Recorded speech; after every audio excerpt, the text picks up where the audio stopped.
podcasts you love. From people you trust. This is TWiT. Hi, this is Leo Laporte, and this is my Tech Guy podcast. This show originally aired all over the country on the premier radio networks Saturday, August 1st, 2021. This is episode 1816. Enjoy. The Tech Guy podcast is brought to you by SimpliSafe. To learn more about how SimpliSafe can help protect you and your family, visit simplisafe.com/twit today. Customize your system. You'll get a free security camera and a 60-day risk-free trial. So there's nothing to lose. Well, hey, how are you today? Leo Laporte here, the Tech Guy. Yes, it's time to talk computers, the internet, home theater, digital photography, smartphones, smartwatches, all of the techno gimcrackery that we have come to expect in this world of ours. 8888 Ask Leo is a phone number if you want to talk high tech. Let's talk, you and me.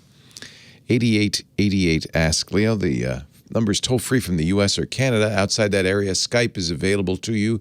You could use that, Skyping out to a phone number, and it shouldn't cost you anything. 8888 Ask Leo. Let's see. What's going on in this world? You know, it's really interesting. Here in the United States, there's a lot of scrutiny over big tech, the power that companies like Google and Facebook and Amazon, Microsoft, Apple, and Twitter have amassed. I don't have a problem with it, but, they certainly are powerful. You certainly are. And, maybe that's an issue. The European Union thinks it's an issue, so they're working on it. A lot of different folks. What's interesting is, of course, in the democracies, it's a long, drawn-out process. The FTC investigates, Congress legislates. There's a debate back and forth, and nothing happens for a long time, if ever, that kind of thing.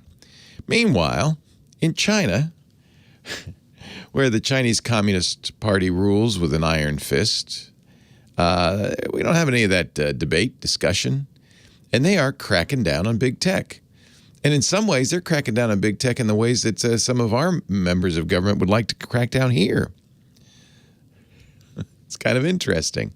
It started last year when the company Ant Financial, run by Jack Ma, the founder of Alibaba, the Amazon of China, decided to do an initial public offering in the U.S., in the U.S. stock markets. China didn't like that. They cracked down. They shut down. Jack Ma was a little critical of the Chinese regime, saying, they don't really allow us to be as capitalistic as we need to be. They shut him down. He disappeared for a while, reemerged, but I don't think he's China's richest man anymore, and I don't think that Ant Financial really isn't. They certainly didn't do their IPO. Now they're cracking down on the Uber of China, Didi. They're actually cracking down on a lot of stuff. Tencent, Weibo. The most recent, which is fascinating to me, is facial recognition. Now, this is something very controversial in the United States. In fact, a number of states have passed laws against it. Illinois has a very strong anti-biometric law that really restricts what you can do. But the problem with face recognition is it works, but it doesn't work well with some people because, and this is a problem with machine learning, with artificial intelligence, is it's only as good as the material that it's trained on. And apparently a lot of the face recognition out there is biased against people of color. It doesn't do as well.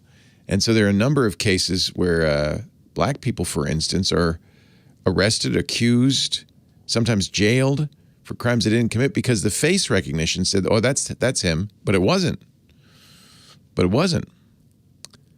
China probably has the most aggressive face recognition biometric system in the world. But for the first time ever, a court in China said no. It was a case where a law professor in Hangzhou, China, purchased an annual pass to the local zoo, but he didn't like it nearly enough, according to the Washington Post, to let the zoo take a high-resolution scan of his face. They wanted to use his face to let him into the zoo and stuff. So he sued. He sued, and he won. In April, a Chinese appeals court ruled in favor of Guo, ordering the zoo to refund him and delete his face scan and fingerprints. And now, China's top court, their Supreme Court, has announced this happened this week, that consumers' privacy must be protected from unwarranted face tracking. This is China. This is China, where they put your picture up on a big billboard if you jaywalk. Vice President of the Supreme People's Court said in a news conference on Wednesday, the public is increasingly worried about the abuse of facial recognition technology. The calls for strengthening protection of facial information are increasing. Isn't it interesting that the repressive Chinese government is doing a better job of cracking down on big tech than we are? I'm not sure I'd want to be in that situation, but I find that interesting. I don't know what more there is to say about it. I don't think it's a lesson we want to learn. I don't think. I don't know. What do you think? That's something we could talk about. Phantom warships, big problem. This is a new. So we're really seeing that warfare between nations, or conflict or strife or struggle between nations, is increasingly not fought on the battlefield, but on in the cyberspace. And this is a good example. Spoofing GPS coordinates and AIS transponders. By international law, almost every vessel on the sea, all the commercial vessels anyway, have to have a little doohickey in there called AIS that it's the automatic identification system. It's designed to prevent collisions at sea, but automatically shows where a vessel is. But over the last year, over 100 warships, battleships, from at least 14 countries, Russia and the U.S., have had their locations faked. This started in August of last year. 100 vessels. Some of these tracks show warships approaching foreign naval bases or intruding into disputed waters. They're not, but they look like they're creating acts of war. We've seen GPS spoofed. We've seen AIS spoofed, and I guess that's what. But who's doing it? I don't know. Hackers are doing it. It first started with illegal fishing vessels hiding their location, right? But warships, it's a brave new world. Brave new world. It's interesting. Hacking is really, that's ransomware has been used as a tool now, I think, of nation states to attack one another, chiefly Russia to attack us. We've seen Russian malware on our electrical grid, in the power stations. Yikes. A word of warning. I like to put these out so that you are prepared. Be careful where you download stuff. There's a browser. I like it a lot. I use it called Brave. It's a privacy browser. Scammers have been putting fake copies of Brave on the internet, and unless you're paying close attention, it might be an easy thing for you to fall for. They buy Google ads linking to a site that looks like Brave but is not. It's Brave, but the E, instead of being a regular E, has a cute accent over it. Brave. But if you look at it, especially if you don't look really carefully, it would look like Brave.com to you. It's not. It's a malware site. It looks exactly like the Brave website. And when you download it, what you're getting is not a browser, but in fact a malware payload. So when you, I've said this before. I'm going to reiterate this. A lot of times we get in trouble, or we want a new browser, or we want some anti-malware tools, or we're just trying to figure out what's hijacking my system, and we do a Google search. Really be careful when you look at the results of that search that you're going to the right place, the place you think you're going. I mean, you got to be extra careful because, of course, what better way for a bad guy to infiltrate your system than to fake a well-known site, say Microsoft.com. Maybe it's Microsoft.com. Put a little umlaut over it, Microsoft.com, and download a payload onto your system. Be very careful. Be very careful. There are a number of sites like this. There's FlightSimulator.com with an umlaut over the I. Flight. Screencast.com. Brave.com. Exodus.com. TradingView.com. Tor Browser with an umlaut over the O. Browser. TorBrowser.com. You like Telegram? I like Telegram. Nice little messenger. Do not get it from Telegram.com. Get it from Telegram.com. Now, of course, as soon as people found out about this, they went to Google, said, you see what's happening here? And Google took those ads down. They went to the domain host for Brave.com, took it down. Doesn't matter. These guys keep doing it, and it happens fast. And so be careful. I'm just saying that. Be extra careful when you're downloading. Actually, really the rule, I'm going to really reiterate this again and again, I think, as time goes by. Never install software you don't need. Don't go, it used to be in the old days, it was kind of part of the fun of having a computer is looking at shareware and freeware and downloading stuff and installing stuff. Everything you install on your system potentially opens the door for malware. Be very, very careful and don't install it unless you absolutely need it. And if you're going to get it from a trusted site. Check the certificate. Click the little lock on there and make sure it's really the site you think it is. We're just going to have to do that because the bad guys are very ingenious. 8888 Ask Leo, the website techguylabs.com. Not techguylabs.com. Make sure you go to techguylabs.com. That's free. There's no sign up. There's actually no downloads there. So if you go to a techguylabs.com and they offer you a download, run. On our site, what do you have? You have audio and video from previous shows. You have notes from all the shows so you can quickly search and find answers to questions, links that I mentioned. We do it so you don't have to.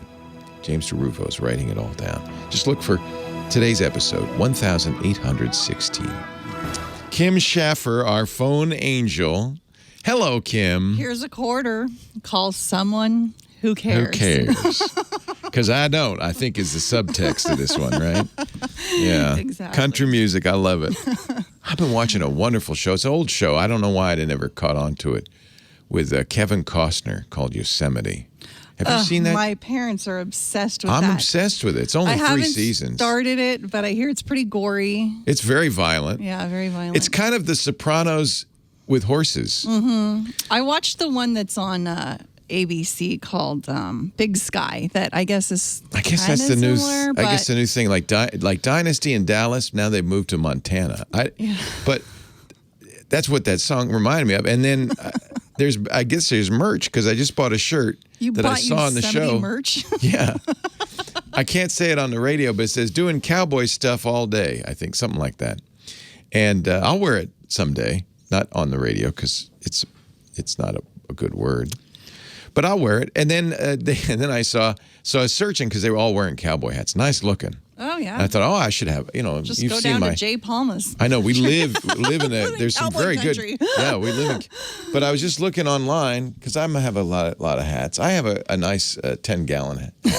But I was looking online and there's a company selling Yosemite hats as worn by, similar to those worn by Kevin Costner on Yosemite for $1,400. Oh, maybe I was going to say I think you need one. I don't think you need one. No, and it's funny. They say they use the word distressed. It's sweat stained. Yeah. So it looks like you got some cattle, even though all you have is the hat. They smashed it in dirt and then washed it. It's pretty funny. Oh, I guess you're paying for the extra distress. Well, Holy jeans are the most expensive. Didn't you know that? That's true, isn't it? It's Somebody's got to tear a hole in them. Who should I talk to here? Let's go to Robert in Beaumont, California. Beaumont, Texas. No. All right. Thank you, Kim. Hello, Robert. Leo Laporte, the tech guy. How you doing, Leo? Thanks for taking my call. I am very well. How are you? Good. Hey, recently I purchased a Fitbit watch, and I purchased it for the capability of, tracking your sleep and your pulse. Mm-hmm.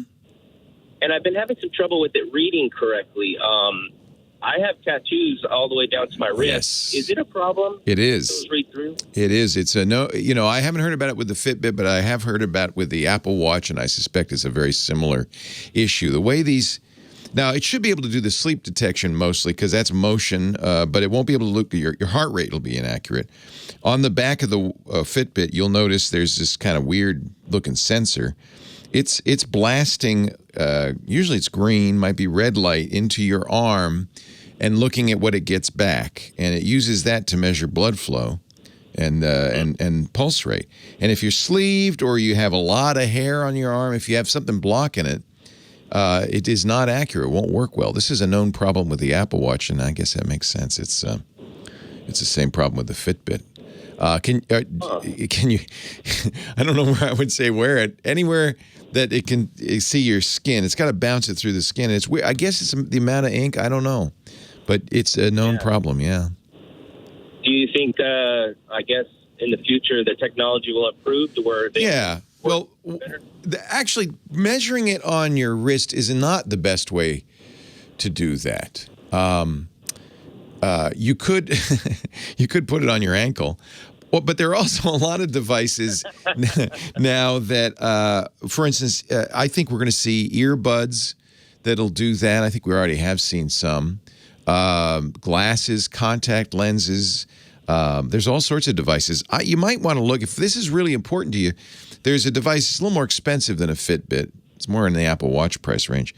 There's a ring called the Oura, O-U-R-A ring. It's not, unless your fingers are sleeved, you're not going to have a problem there. And it actually is a little more accurate. It actually can get a better reading on your body temperature and pulse on your finger than on your wrist. So I think it's a little bit more accurate. There are a number of rings. There's also the, I think it was Motiv, M-O-T-I-V. Number of rings that do this. I wear the Oura, a couple $100, not cheap, but I don't like to wear a watch to bed. So it's to me, it's a better sleep tracker. Good activity tracker. Software is not as cool as Fitbit, but at least it works. Leo Laporte, the tech guy. All right, I'll show you the John Dutton hat. Here you go. It's from Greeley Hat Works. John Dutton hat. I guess they can't say Yosemite because it's ranch ready. Look at here. Now, the problem is I don't want the see how it's stained? I don't want the white one. I want the black one that he wears. This says a replica of the hat John Dutton wears on the hit. 8 to 10 weeks for delivery, because it takes a while to get those stains in. They got to give it to a cowboy who's going to wear it for a while. It's all beat up. This John Dutton hat is a classic Reiner crease with a braided hat band, medium patina distress, and then you scroll down. Oh, you know what? They don't have the price on here anymore because it's out of stock and unavailable, but they used to, and it was a lot of money. They even had easy monthly payments. So if you want to pretend you're a cowboy, ranch ready John Dutton. I wish they had a black one. Rodeo King. These are all straw. How about this? Those are straw. Ooh, look at that. There's a cowboy hat. Birds of a feather crown. Well, I don't know. I want a nice big black hat because I don't know.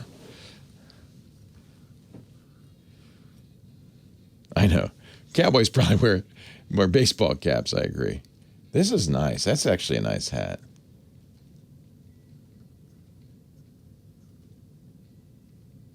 That ain't bad. Let's see. Head size. Big. No, 8. Don't they have my size? There it is. 7 3/8. That's it. Liner. What do I want? Gray paisley, brown paisley, or Trent Johnson black? Or you get Trent Johnson white. Huh? Well, I'm just going to go down to J. Palm, the Western store around the corner, and probably get something there. But yeah. Look, you can even choose the brim size and the crown height. You'll get a giant brim. I'm going to get a 5-inch brim, and I'm going to get a giant hat. That's a 6-inch crown. Now, I don't want open and flat. I want the Johnson County. Let's look at the crown shape guide because I don't know what kind I want here. Let's see. Oh, look at that. I think they wear the Cattleman New Quarter Horse and that's more like a rawhide hand telescope. Open road, that's kind of the LBJ hat. I think I want the Cattleman New Quarter Horse style. Then the question is, what do you want? These are $400. Beaver? You want hair, French hair? What do you want? Mink? I want a Merlot hat. I don't know. They call me Hoss.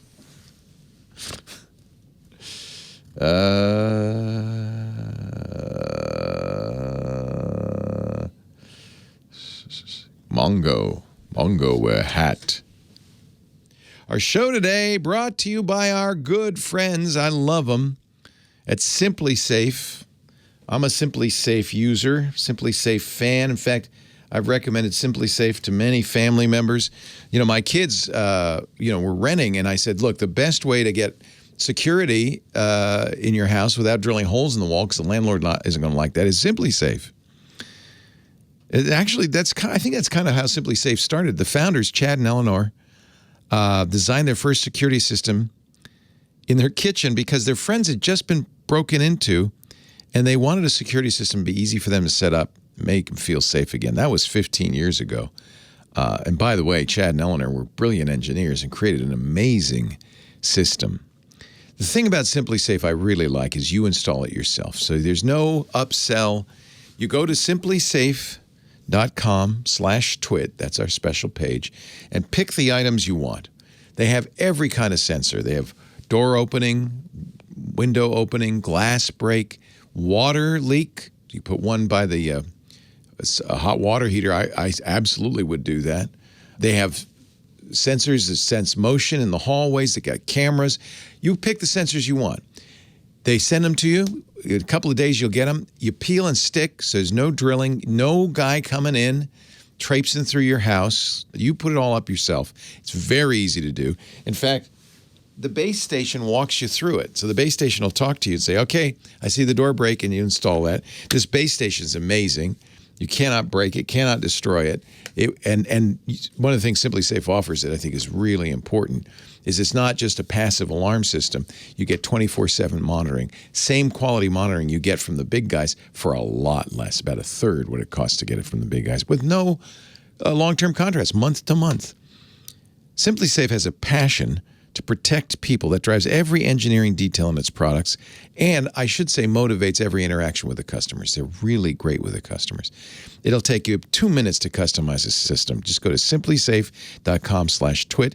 If you want, you can call them and get their experts to help you figure out what you need. Whether it's a fire, a burglary, a medical emergency, they'll help you set up the system. There's always somebody there who has your back to keep you safe and make you feel safe.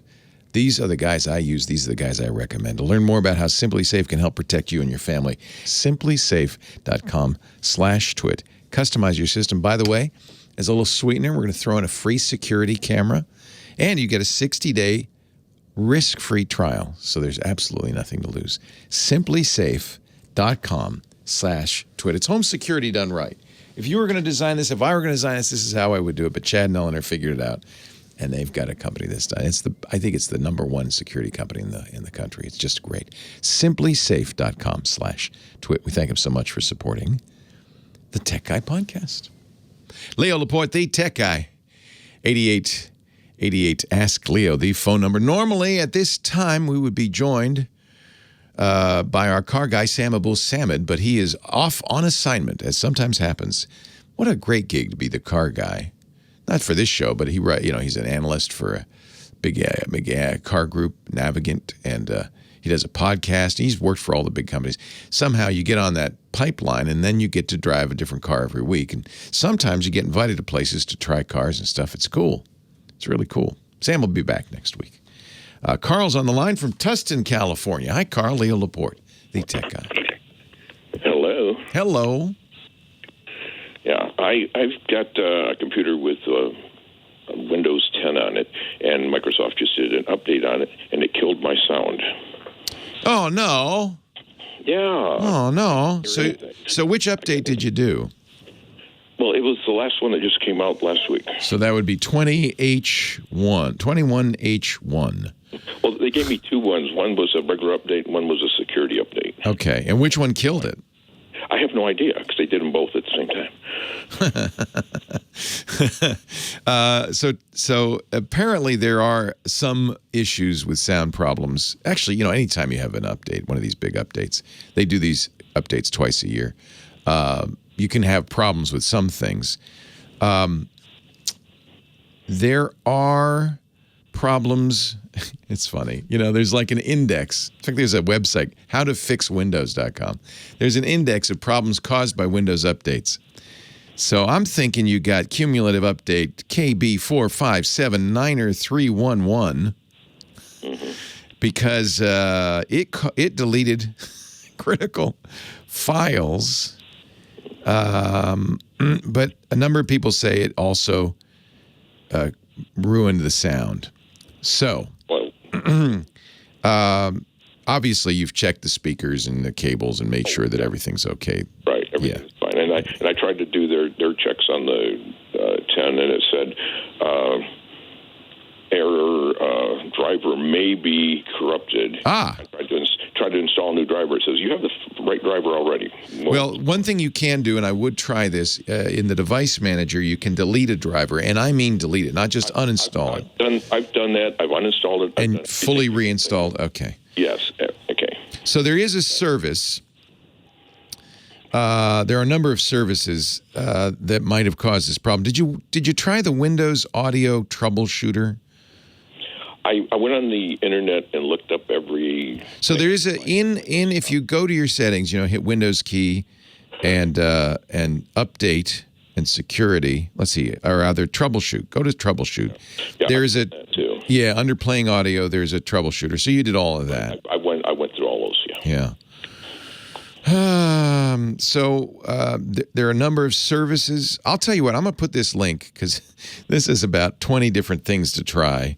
It's from howtofixwindows.com. It's the first thing I found when I searched for 21H1 sound issues. And it has a number of things, including installing default drivers, not the drivers for your particular hardware, which there may be some issues with that particular hardware. Okay. I've tried to get drivers too, and everything I said says you have the right Windows. Yeah, but there is, just as there is for video, there's a default kind of a vanilla driver that might do this. That's what I'm running, unless it's another one that's not put out by Microsoft. It's not the Realtek driver. Is that not the one you're using, or the NVIDIA one? It doesn't have a brand name of a third party. It says Microsoft Audio Driver. It says Microsoft default audio driver or something. Yeah. And there are a number of services you want to make sure they're running, not disabled. Windows Audio Endpoint Builder, Plug and Play, and Multimedia Class Scheduler are the four they mention on this blog post. And I don't know if you know how to check services. Easiest way is to do Windows key X, and then in the menu that pops up, you'll see a services menu. You can look at all the services. Those services are always running in the background. If one of them isn't running, sound wouldn't work. You can see this. There's a variety of things that an update can clobber. I guess is the answer. I figured Windows troubleshooters should check all those, shouldn't they? No, the troubleshooters are terrible. Okay. Is this a laptop or a desktop? Desktop. Desktop, all right. I just searched for Windows 21H1 because that's the latest update, sound issues, and I've just found, let me see how many articles, 86,600 results. Okay. Now, that doesn't mean it's that widespread, but it's widespread enough that a number of people put up blog posts to try to fix it. Do you know off the top of your head what kind of audio you have? What kind of, is it Realtek or? That's the most common. Yes, HP. HP probably uses Realtek. Yeah. So, all I can say is there's so many things, I can't run through them all. You've run through some of them, but I think the first thing to understand is no, the Windows troubleshooter is very basic. Yeah. It doesn't do all of these things. So I'm going to put a link in the show notes to this article that I think looks pretty good. By the way, there is a Microsoft article. You probably read this. Problem with Windows 10 version 21H1, all audio input-output devices missing in sound settings. Do you see your devices in sound settings? Hold a second. And there's a red X on the volume icon. Yeah, I've got the red X on the volume okay. on my computer. So there's Microsoft also, apparently this is widespread enough that it's, I'll put a link. Here's what we do. We have a website, techguylabs.com, and I will put a link in the show notes to a couple of the articles that seem like they're pretty good in terms of troubleshooting. Many, many steps, so I'm not going to run through them on the air because I don't want to bore everybody. But it is something that happens with updates, unfortunately. Sometimes, rolling back is good, but the problem is ultimately you want those updates because they, especially with Windows these days, I tried rolling it back, by the way, and it went and automatically reinstalled it again. Yeah. Okay. But it's a standard HP machine, so, in that case, I don't think it's going to be too hard to fix. You don't have some weird home-built thing. You've got a standard machine. HP's one of the number 1 or number 2 computer manufacturers, so a lot of people with yours. It's hardware that, Yeah, and it's an old one. It's been updated to Windows 10. Okay. Yeah. Okay. If it's old, then it could be that in this update, they finally stopped supporting it. So that's another thing to look at. Do you know if there's a card for sound or if it's on the motherboard? I believe it's on the motherboard. Yeah. If it's old, that might be what's going on. I can't, I'm unfortunately can't solve this for you on the air, but I can point you into some directions. I've just put a couple of links in our show notes, techguylabs.com, to sites that have some fixes. Older hardware, that may be the issue. So your job right now is to figure out what sound hardware is on that machine. Again, if you hit Windows key X and look at the device manager, you'll see a name. You want a specific name for that under the sound devices. It'll probably, if it's not playing and you go to the device manager, it'll probably have a yellow exclamation mark with a triangle or a red X indicating that driver is either non-functioning or broken or gone. So you want to find out what the name is, and then you're going to see if you can find a driver that is compatible with Windows 10 21H1. Okay. It also gives me an error: no audio output device is installed. That's it. Okay, so and it's the red X when I click on the red X. So that's answers.microsoft.com. I'll put a link in the show notes. They have a walkthrough that responds specifically to that issue. I think it may be out-of-date drivers, unfortunately. And this is, just always going to be a problem. Always going to be a problem. Leo Laporte, the tech guy. If the drivers are out of date, if they're old, the easiest fix might be to just buy a cheap sound card that goes, you go in a slot on the computer that will be up to date, and it will replace the motherboard sound. But it says it's using the standard Windows 10 driver is what it says. It's not, in other words, it's not using the... but that driver's not working, so... Yeah, right. But I'm thinking an HP driver. Yeah, you might go to in this case, go to hp.com. There's a drivers page and look for the motherboard drivers for that specific machine. I suspect it may be that it's out of date. How old is it? Probably about 10 years old. Yeah. Microsoft tries very hard not to do this, but sometimes it happens that an older hardware. So in that case, the fix is just to replace the sound subsystem with a $15 sound card. You get it on Amazon. It goes in a PCI slot because you have a desktop. That makes it much easier, by the way. That's why I asked if you had a laptop or a desktop. You can just put it in there, and then Windows will say, "Oh, you got a new sound card," and it'll make it work again. If it's that important to you, and they're cheap, $15. You have to open up the computer and put it in the slot. Okay. Do you have Beats audio? I don't think you do. That's a more modern HP machine. Chat room says there's been a problem with Beats audio, but that's more modern. That's not 10 years old. Okay. Yeah, this is frustrating. I understand, and it's kind of par for the course with Windows, unfortunately. Yeah. Okay. I'm sorry.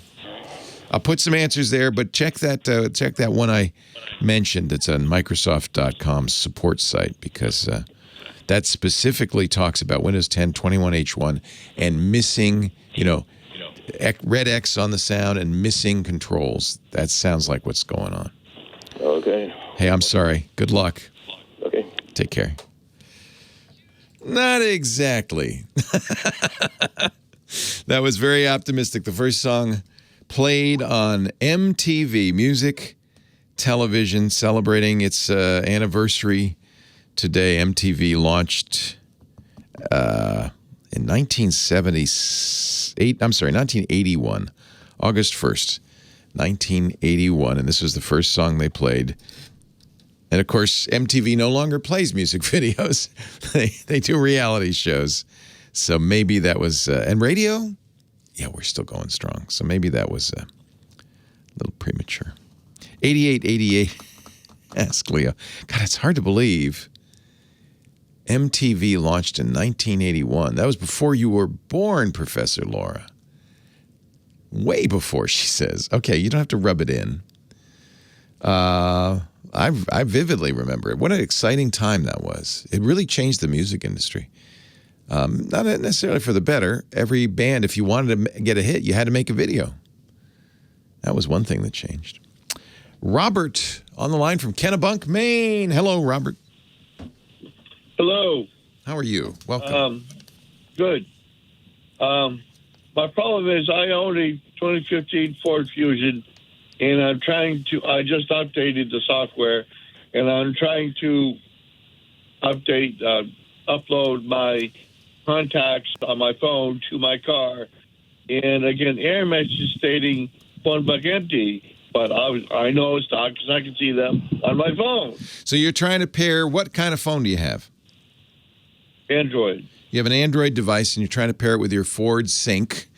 And of course, can you pair it to the degree that you can answer phone calls? Yes. So that's working, but it's just not picking up the address book, the contacts. Right. Which is really handy because then you could say, dial home or whatever, and it'll dial that number. Right. What Android version? Do you know off the top of your head? I don't. I'm sorry.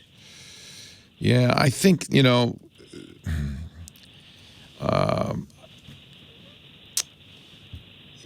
it's so it could be a lot of things. It could be just an incompatibility with that version of Android. Your Sync, how old is the car? The Fusion, you said 2018? 2015. 2015. So 2015 Sync-equipped Edge, F-150, Focus, or Mustang. So that's you have a Fusion, so it's not one of those. So I'm just looking at Ford's owner's manual. There is a way to kind of say auto-download the address book. Have you gone through that manual method? I know when with my old Ford Mustang, the Sync would say, "Oh, hello, Sync." Sync would say, I want to. Is it okay if I download your phone book? It would do it automatically, in other words. But there is a way to manually in sync do it. If you look in your owner's manual, I'm looking at an owner's manual, and at least on this one, press the arrow button to get to phone settings, then phone book preferences, select auto download, or you can say download now, and the phone book downloading displays. So it may also be that the Android version is incompatible. This happens from time to time. I'm glad you're able to pair the phone, because sometimes you get a situation where you can't even pair the phone. But I believe you should be able to do it. You have a late model Ford Fusion, relatively late model. One of this got Ford Sync on it, but just check your owner manual, because there is a way to manually do that. I think that's going to be the key for you. And Laguna Woods, California, Leo Laporte, the tech guy. Oh, hi, Leo. Oh, surprise, surprise, surprise. Hello. Yeah, I didn't think I'd get on this quickly. I am just thrilled to the gills. Oh, yay. Well, what can I do for you? Well, I've got a large collection of Blu-ray discs now, and I'd like to watch them on my MacBook. I know there are external Blu-ray drives that can be purchased. I'm wondering what I should look for. So the support for the copy protection that you want does not come with Apple's Mac. It sure as heck does. Steve Jobs, when asked, why don't you put Blu-ray discs in your computers just like everybody else does in the PC industry, he said, Blu-ray is, I'm quoting, a bag of hurt. He didn't. Yeah. I've seen that quote. Yeah, you understand. But it is completely possible. I believe there are a number of programs, but I think start with a free one called it's the Videoland Client, or VLC, and you can get it from videoland.org. It's free, open source. It's a player, and it plays back pretty much anything there is to play back, including Blu-ray. And this is not a trivial thing to do because of the copy protection. So if you've got commercial Blu-rays, So in order to do that, you're going to have to install, it'll explain it to you, a library that they provide called Lib Blu-ray, and it will help you get through the copy protection. There may be, but all of this is free. So videoland.org is your first stop. There are, I'm sure, commercial tools that'll do it. Most of them are from offshore companies. Because nobody wants to deal with Hollywood. I actually looked and saw several options, and I just wasn't sure, what to trust and what not to. Yeah, Steve said that the groups behind the copy protection and Blu-ray were basically like the mafia. So he just didn't want to have anything to do with it. So there are some pricey ones. I'll tell you what, there's a good article on iMore. It just came out on the best Blu-ray players. They mentioned VLC, which is probably the best free solution, but they mention a couple of commercial solutions. No, free is good. Yeah, start with VLC. If you're a little techie, you'll see it's not too hard to get it working. You just have to get the libraries you need and so forth. Actually, they say that the easiest way to install that library is to download VLC from videoland.org and then download a program called Make MKV. And this is a program you don't really need for what it does. It burns Blu-rays, but I guess it has also the copy protection decryption. So Make MKV can act as a decryptor that VLC will need. Nobody wants to go to jail for making a decryptor for Blu-ray discs, right? I'm going to guess Make MKV is an open source project out of Romania or somewhere. They're not too worried about it. So I'll put this article. It's a good article. It actually explains how to do this whole thing. using the free solution. And I think actually VLC is a very, very good choice. So I'll put a link at techguylabs.com so you can follow their step-by-step. It's not hard. I actually have a second part to the question. Okay, hang on for a second. I got to take a break because news at the top of the hour is next. And I'll be back with more in just a bit. Leo Laporte, the tech guy.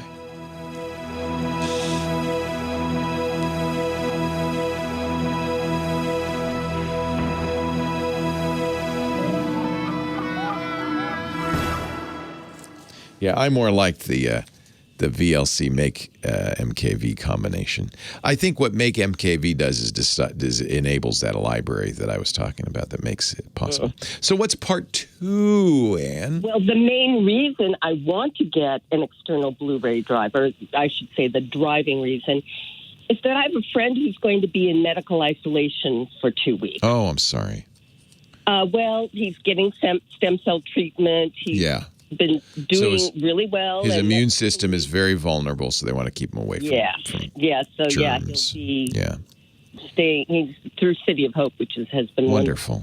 Oh, that's great. Well, some friends and I would like to have some watch parties, watching a few movies with him using screen sharing. We can't obviously be in the room. Oh, isn't that fun? Yeah. So the beauty of this is he doesn't actually have to. Well, the better way to do it was something streaming like Netflix, right? Yeah, except not everybody has subscriptions, and I tried streaming with using Discord, and it wouldn't let me. And the problem with Zoom is, in order to be on for more than 40 minutes, you have to pay for it. People. Yeah, and No, we want to do this free. So Telegram, I think, is the way to do this, which is free. Let me just see if you can streaming movies. Yep. I'm pretty sure you can. And Telegram lets you have up to 100 people now. They just added stream movie online. Yeah. What if not everybody, like I have Amazon Prime, but what if other people don't? Then they won't be able to do it. So so I think Telegram will let you stream your movie from your Blu-ray. That's perfect. Yeah. I have a pretty wide collection of things that aren't even available to be streamed right now. Yeah.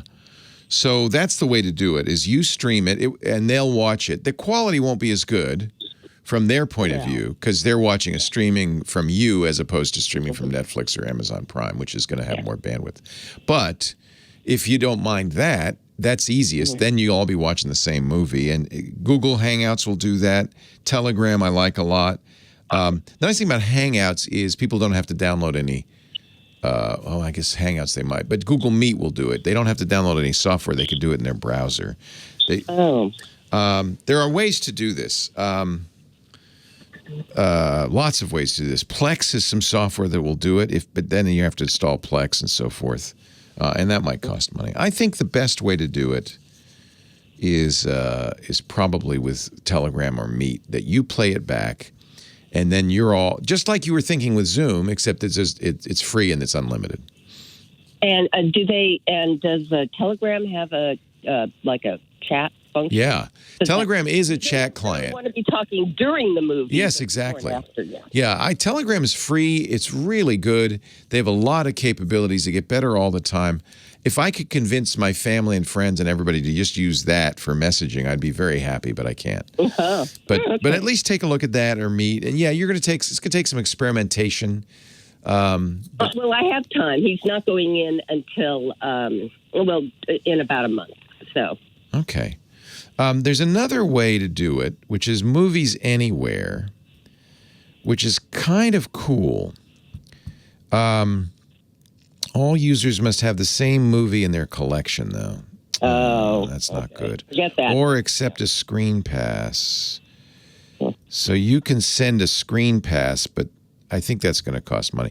Movies Anywhere is actually a nice site to know about. If you buy movies online, on iTunes, for instance, it lets you watch it anywhere else, or if on Google or a variety of different places. It used to be Disney Movie Anywhere.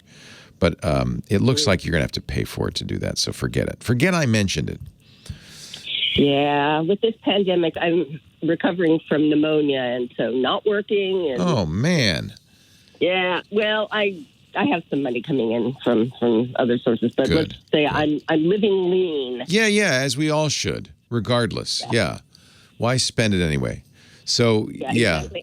And I love using things that aren't necessarily Microsoft or Apple or Google or, any of the big ones. I like, supporting open source. Good. Then that's good. Let's do it. So, videoland.org, make MKV, and I'll put a link in the show notes to that article, and then Telegram, Google Meet. There are probably a variety of other, but those two are free. They're basically like Zoom, but you don't have to pay for them. Yeah, I've heard of Google Meet, but not Telegram, so I'll check that out. I really like Telegram. It has a very nice video sharing. Oh, cool. And you said something about an article on actual Blu-ray drives? No, not on drives, just on software. You don't have a drive yet? Mm-mm. Oh. Well, I'm more... a Blu-ray player and an HDMI port on my very old MacBook. Yeah, that... You can't, No. Let's see what you can get for Mac OS. I have a Blu-ray player for Mac OS, but they're cheap. They're basically these days commodity hardware. Yeah. Well, OWC carries some. There you go. That would be LG makes one, I think. Yeah. Gotten reviews. Yeah, that would be. So I will. I'll tell you what. I'll put another link from the same source, iMore, which is very good, on the Blu-ray drives they like. But yeah, if you get it from OWC, it's guaranteed. Yeah, they're good. They know their Macs. Yeah, they are. Yeah. Well, you are so helpful. Thank you so much for this show. I love it. I've been listening for decades. Wow. Well, I hope you feel better. And I hope your friend, I hope it's a wonderful success. Sounds like really exciting technology. And I hope he benefits from it. That's great. Yeah. And then there's a couple of studies that he's going to be able to be in. And so it's experimental. Yeah. Yeah. Unfortunately, It's multiple myeloma, which doesn't ever really go away. But, he's only in his early 60s, and hopefully we'll have many more years with him. Knock on wood. Yeah. Thanks, That's Ann. it, exactly. Yeah. Well, thank you, Leo. Thanks. Take care. Bye. Bye-bye. You too. Well, hey. How are you today? Leo Laporte here, the tech guy. Time to talk computers, the internet, home theater, digital photography. We got your smartphones. We got your smart watches. We got audio. We got video. We got all that jazz. 8888 Ask Leo. Digital photography guru Chris Marquardt joins us in half an hour to help us get better pictures and talk about our new assignment. And, of course, I'll be taking your calls. 8888 Ask Leo. If you hear something on the show, you heard me with Ann, last caller, say, I'll put a link in the show notes. What happens is we have a website, techguylabs.com, and each show has a page there. This is episode 1816. Each page is divided into hours, 1, 2, and 3. Each hour into segments, 1, 2, 3, and 4. But you could it's pretty easy to figure out. Go through it. There's even a search there. And there'll be text show notes, links that I mention. It'll all be there, so you don't have to write anything down. Thanks to James DeRuvo, our official scribe. It's techguylabs.com, and that's free. There's no sign-up. It's wide open. There for you. Nathan's on the line from San Francisco, our next caller. Hi, Nathan. Hey, Leo. Great to talk to you. I've been listening a long time, but this is the first problem I've had where I've actually wanted to call you. Great. I'm so glad you called. Oh, okay. Last week, I was on the internet on my desktop, and I opened up my Edge browser, and I was just on there for a couple of websites on Amazon and YouTube. And all of a sudden, my computer locked up. Uh-oh. A screen came on saying I had been compromised and from some website, and it was a Microsoft phone number that was on there, and everything. How do you know it was a Microsoft phone number? Well, that's just the thing. That's what it said in the background. It says this is, from Microsoft. Well, it must be true if it said so. Yeah. Anyway, but also I couldn't do anything on the computer. It completely locked up. Yeah. And a voice came on the computer on my sound saying, you need to call this number right now. Your computer has been, infected or something, Liars. Liars. Liars. I got sucked in. It was really hard. I'm so sorry. And I called that phone number. Immediately they came on, and he said, your computer's, we see the problem, blah, blah, blah. And did he show you the problem by saying, oh, you can open this and you can see it yourself? No. What happened? They usually do that. They're very, very clever, these fellas. They were very clever, and they got my ISP number.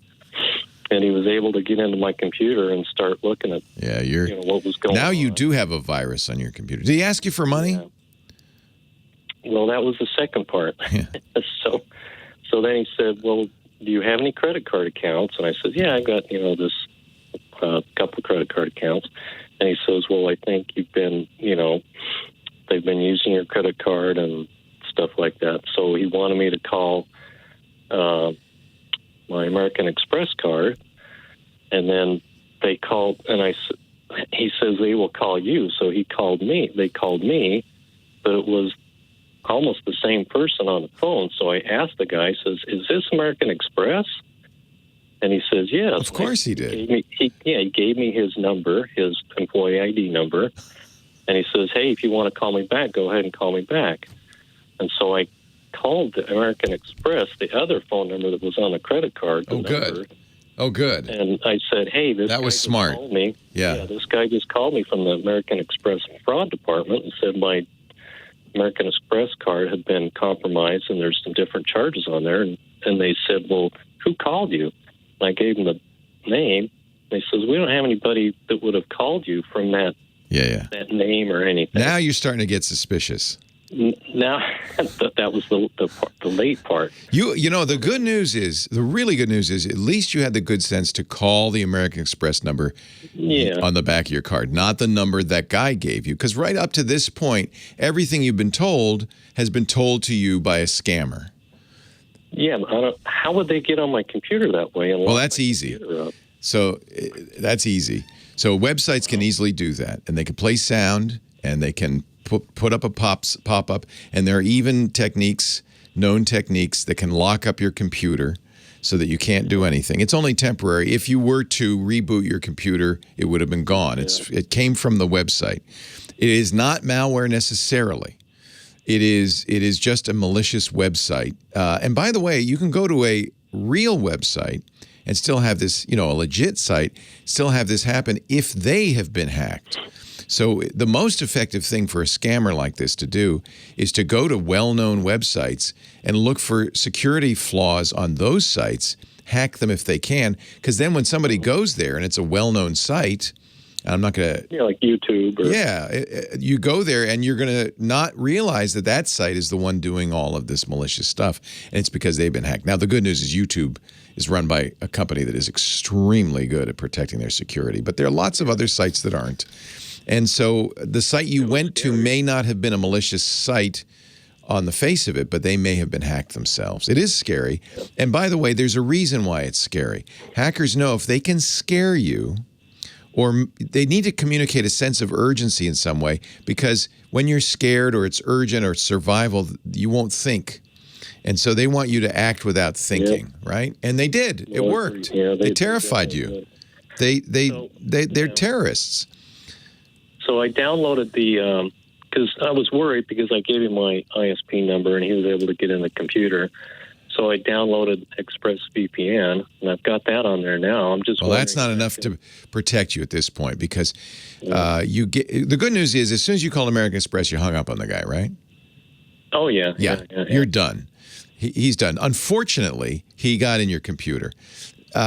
So there's a number of ways these scams play out. There's a couple of things they're interested in. It may be they just want money. A lot of times you'll see a pop-up that says, we can fix this, and then you call and they say, that's $350, please. You give them the money.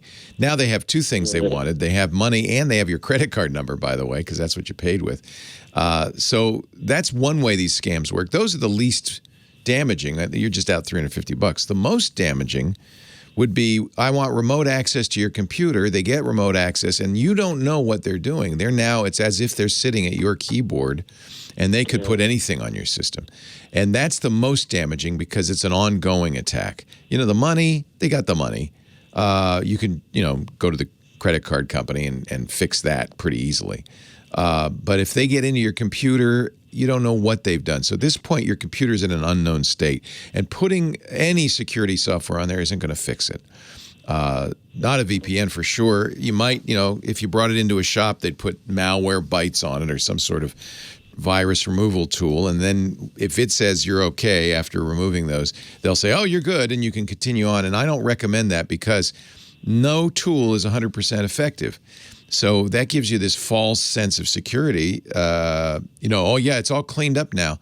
There really is only one way to solve this, which is to back up any data you've got on there that you don't want to lose, and then erase the hard drive and reinstall the operating system. You're on Windows, I presume. Yeah.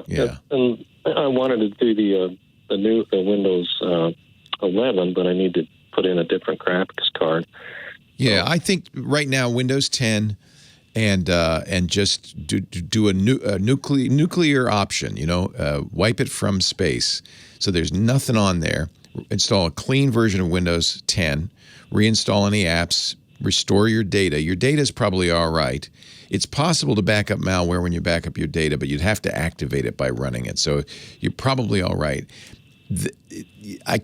I don't know with certainty that he's done anything to you, but that's the only way to be sure that anything he did has been reversed. Well, the only thing I saw, there was a app that was installed. Yeah, he had to put an app on there so he could access it. Yeah, and I removed that app, and then I did a full, virus. Depends on how lucky you feel. Do you feel lucky? Well, I don't know. You were unlucky enough to have this happen to you.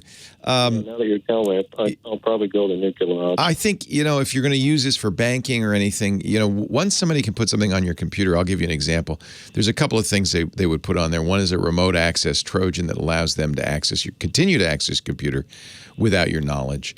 That means they can search the hard drive. They can find things. They may put ransom on there. Usually they don't do it right away, but eventually they may put ransomware on there that encrypts the whole thing and asks for money. They can also put a keystroke logger on there that watches everything you type and look for things like credit card numbers, passwords, and eventually gain credentials to all of your financial institutions. That's not good. Yeah, that's not good.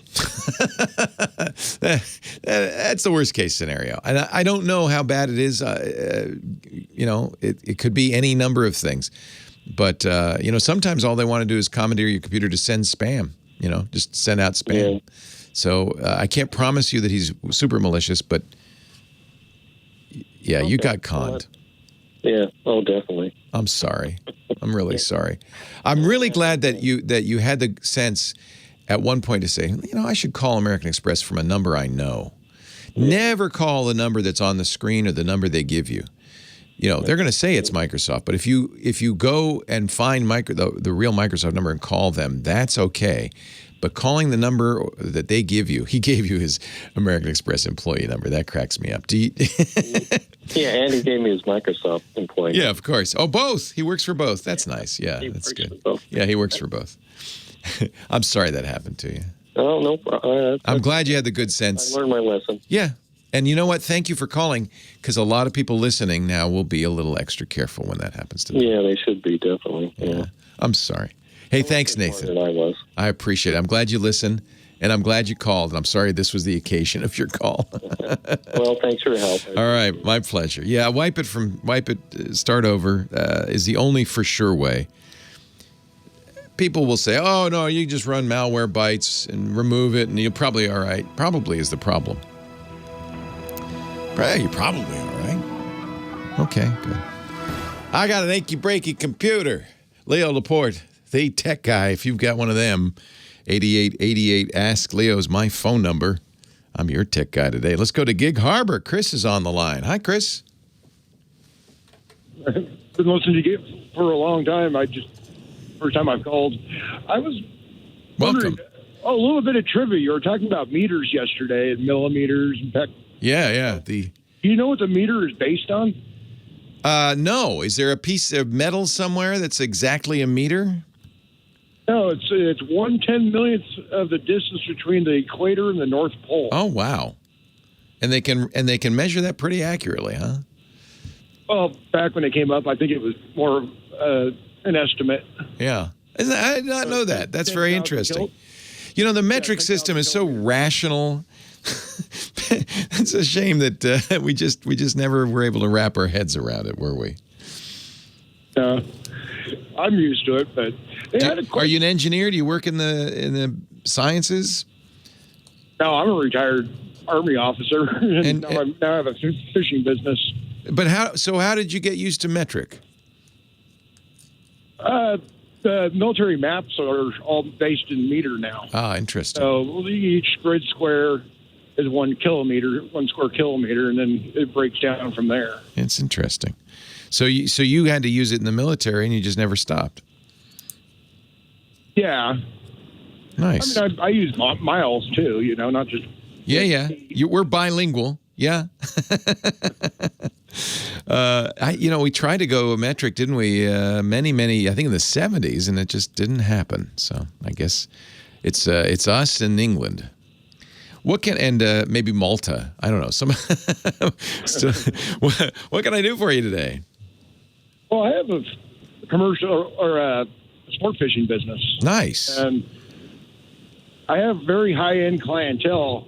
And right now for internet, I use HughesNet. Yes. And it's never been very good. No, it's terrible. Well, yeah, as soon as the boat sloshes back and forth, it loses signal. And it's not very good at tracking the satellite. Yeah, any satellite system is going to have a hard time on a moving boat. There are RV systems that are designed to aim themselves as you drive. And, of course, if you've ever flown on JetBlue or any of the airlines that offer direct TV, obviously they have some sort of aiming mechanism as they fly. But I imagine that's going to be a little more expensive. Well, my question was going to be, you mentioned a couple of weeks ago that with the Starlink satellites, that the Dishy McDishface actually points itself. It does aim itself. Yeah. I don't know if they say it's for residential use only.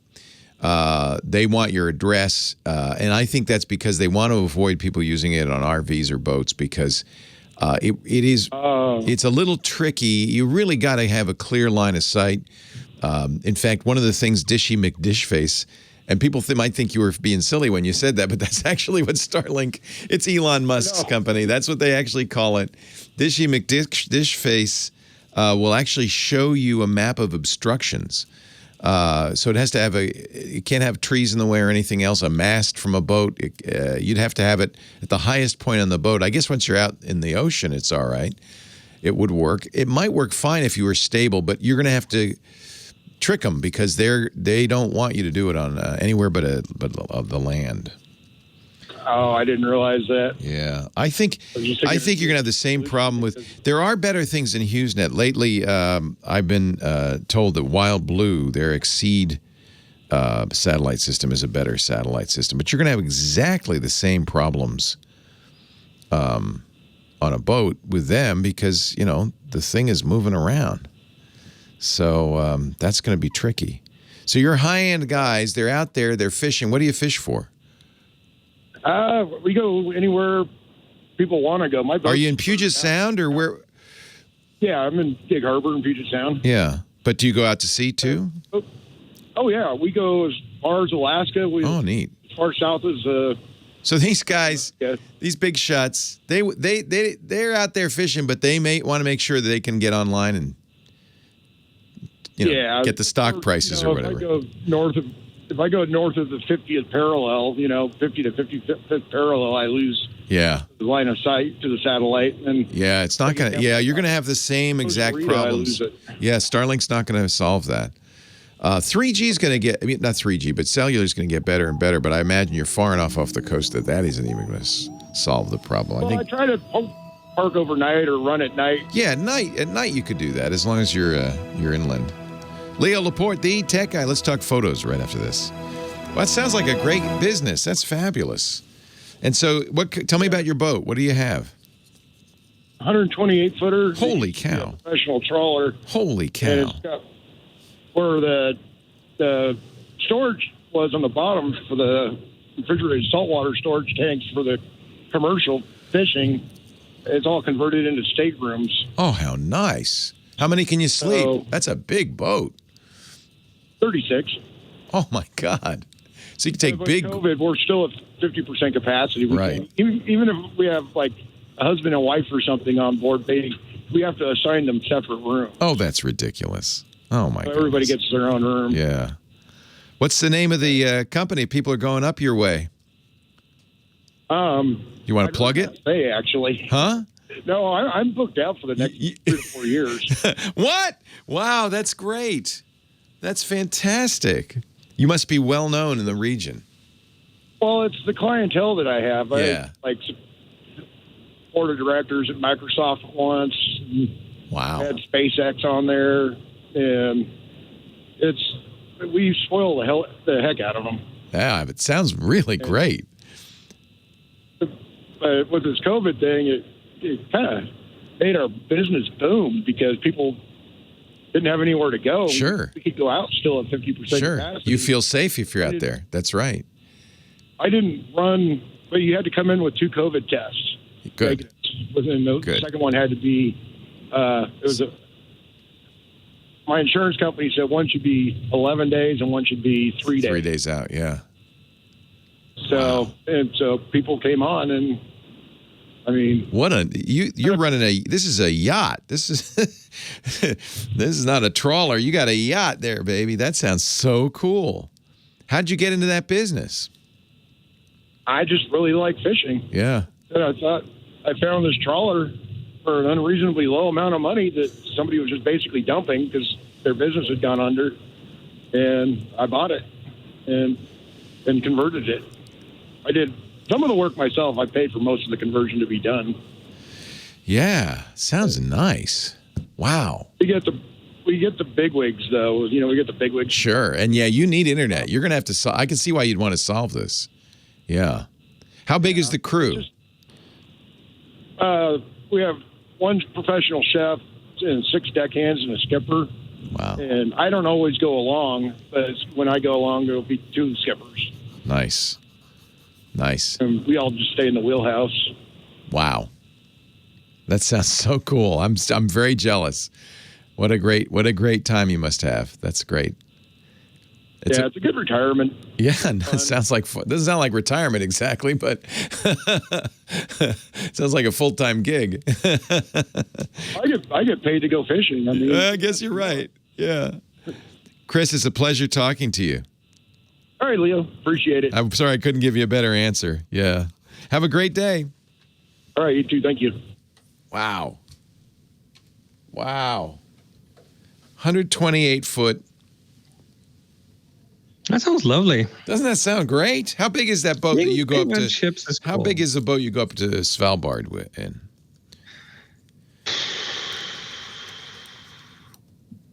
That's a good question. 100 meters, 300 foot, It's probably. A lot bigger, yeah. Yeah, the one Chris just talked about is smaller, but yeah, that's still cool. I enjoy being on ships. I do too. Not right now, but I will again. I'm afraid the best I'm gonna ever get to do is just sail around on cruise ships. But boy, I love boats. I really do love the water. It's time to talk photography with my personal photo sensei. He's the man. Teaches us all how to get better pictures. Chris Marquardt at sensei.photo, SENSEI.photo. Hey, Chris, good to see you. Hello. Are you ready to take some empty photos? So, you know that I often talk about the human element in photos. Yes. Like having a person in a photo will just add a lot of interest. But what I also love is to kind of just put things upside down and just do the exact opposite. Take the people out. Well, not just the people, but let's talk about the absence of things in photos, because emptiness in photos does something with the photo. And it's not just the absence of people in photos. It's the absence of like a lot of stuff. It is about photos that are, well, very reduced to maybe just one thing that's different than the rest. Maybe just something with a lot of empty space around it. We call this negative space, by the way. There's a lot of emptiness around something. And this emptiness does something. Well, first of all, it helps us focus on what is the thing in the photo. It gives us focus. It adds focus to the picture and makes it very clear what this is about. And as it doesn't take humans, there is still often that human element in a photo, which is sufficient. Like a building, a bench, a park bench, something that is human related will become a stand-in. And sometimes it even becomes better because the absence of something makes that thing almost the focus of the photo itself. I love this is a stadium with empty seats, and it's just the seats. The photo that you see is very, very meticulously composed, but it's empty seats, and the stadium is black and white, so it's all reduced to the max pretty much. And of course, you think about the people that usually are in these seats. These empty pictures all are kind of evocative. There's an emotion of loneliness or emptiness. It makes you fill in the blank. In every single one of these photos, you fill in the blank. You put something in there. You start telling that story in your mind, and that is what I love about these pictures. And there are different genres that make use of that. Urban exploration is one where you sneak into derelict buildings, and those always have great stories to tell. And they're often empty factory floors, empty, paper mills and things like that. Landscape photos often can benefit from emptiness, like you have the typical landscape composition with the foreground, middle ground, background. There's not a lot going on. There's something prominent in the foreground, something in the middle ground, something in the background, but often there's a lot of emptiness there. Oh, I love this one. The one you're showing right now. I love empty this one. Playground, right? Yeah. It's a slide, a swing set, and a seesaw in the middle of nowhere. In the middle of nowhere, and you see kids. You think of the kids. You start asking, what about the kids? What's going on here? And how did it get there? And like, why is it there? Yeah, this is a whole story. Well, you know the secret of these photos, when you look at them from a technical side, it's often not as empty as you think. It's just a photographer really choosing well where to end the frame, because I've taken photos like this that look super empty, but if you were there, you would have seen that like an inch to the left and to the right of your frame, there's our houses and other things going on. So if you find these kind of spaces, I mean, it's your choice as a photographer what to include in a photo and what to not. I guess that's an important lesson. You can tell a story. Of both photos and videos is the framing. You know, for instance, if you look at me or you in our studio, it might look like a tidy space.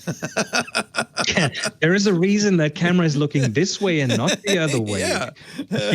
If I look around on my desk, it really is a choice of what to show and what not to show.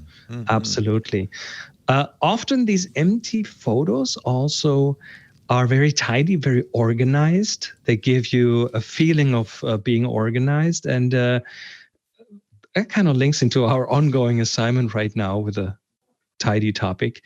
And they can be technically a bit challenging because you want to, often with these kind of photos, you will use a wide angle lens. And the one thing that wide-angle lenses are really good at is including a lot of stuff in the photo. True. So you have so finding these places and composing them well, so you don't get too much stuff in there. That's kind of the challenge in these photos sometimes. Chris is, as he often does, put together a Flickr gallery of photos illustrating this concept, empty, and I've put a link in the show notes so that you can take a look at them yourself. Here's a great. This last one is great because it's that empty factory you talked about, and it's really because it's just white walls and there's a little bit of brown for the rusted girders and structures, but there's a little patch of green grass, and that little spot of color. Just the whole thing gets much more interesting. Yeah, it's really these are great pictures. A lot of my pictures look like this. And at the same time, your mind goes in overdrive mode because you try to fill in that blank. What has this place been? Is this an old prison? Is it a factory floor? Is it whatever? Yeah. A lot of my pictures look like this, or attempt to, because I'm shy. And I don't want to have people in my pictures because I don't want to have to talk to them. There's nothing wrong with that. So I do, but I don't want to do landscapes because that's kind of boring. So I like to find spaces like this and play with it a little bit. So this is a good example of empty. We'll put a link to the photo gallery Chris put together for you. Now, we also encourage you to go out and take pictures. The only way to get good at photography is just take a lot of pictures. Good at anything, really, is to do it, right? In this case, it doesn't matter if you're using a camera phone. In fact, I think more and more of our participants use camera phones. Why not? They're so good these days. But we always give you an assignment, a topic, and give you about 3 or 4 weeks to take pictures that fit that assignment. And then Chris will take a few of them and talk about them on the air. What's our assignment for this current session? Well, it fits really with the emptiness topic because it is tidy. So we're looking for tidy photos, and if you watch this segment, then there's a pretty good blueprint of what to look for. Yeah, this is a very tidy playground in the middle of nowhere because there's no kids. It is. There's no dirt. There's just grass. Very tidy. So here's how this works. You take a picture. You can take as many. In fact, we encourage you to take as many as you can. Be looking for tidy. And then when you find something that you go, oh, it makes your heart sing. It sparks joy. Then what I want you to do is upload it to Flickr.com. That's a photo sharing site. It's free to join. We love it. And we actually have a group on there. We have had it for several years called The Tech Guy. Our Tech Guy group is moderated by Renee Silverman. She's wonderful. The way you submit your favorite tidy photos is tag it. Flickr allows you to tag your photos. In fact, they kind of invented this with TG Tidy. For Tech Guy Tidy, TG Tidy, and then submit it to the Tech Guy group. Renee will say thank you, let you know it's there, and you can submit up to 1 a week, and we've got 3 more weeks for you to take tidy pictures, and then in a few weeks, Chris will look at them all and pick a few to talk about. Let's get some tidy pictures. What do you say? Chris is online at sensei.photo. Are the workshops back? Well, we had one, and we're looking into starting it up slowly. Slowly, yeah. Step by step. This maybe, we maybe had a premature reopening, but anyway, he can do it online too, and if you want to know more, sensei.photo. And don't forget his great podcast, Tips from the Top Floor, at tfttf.com.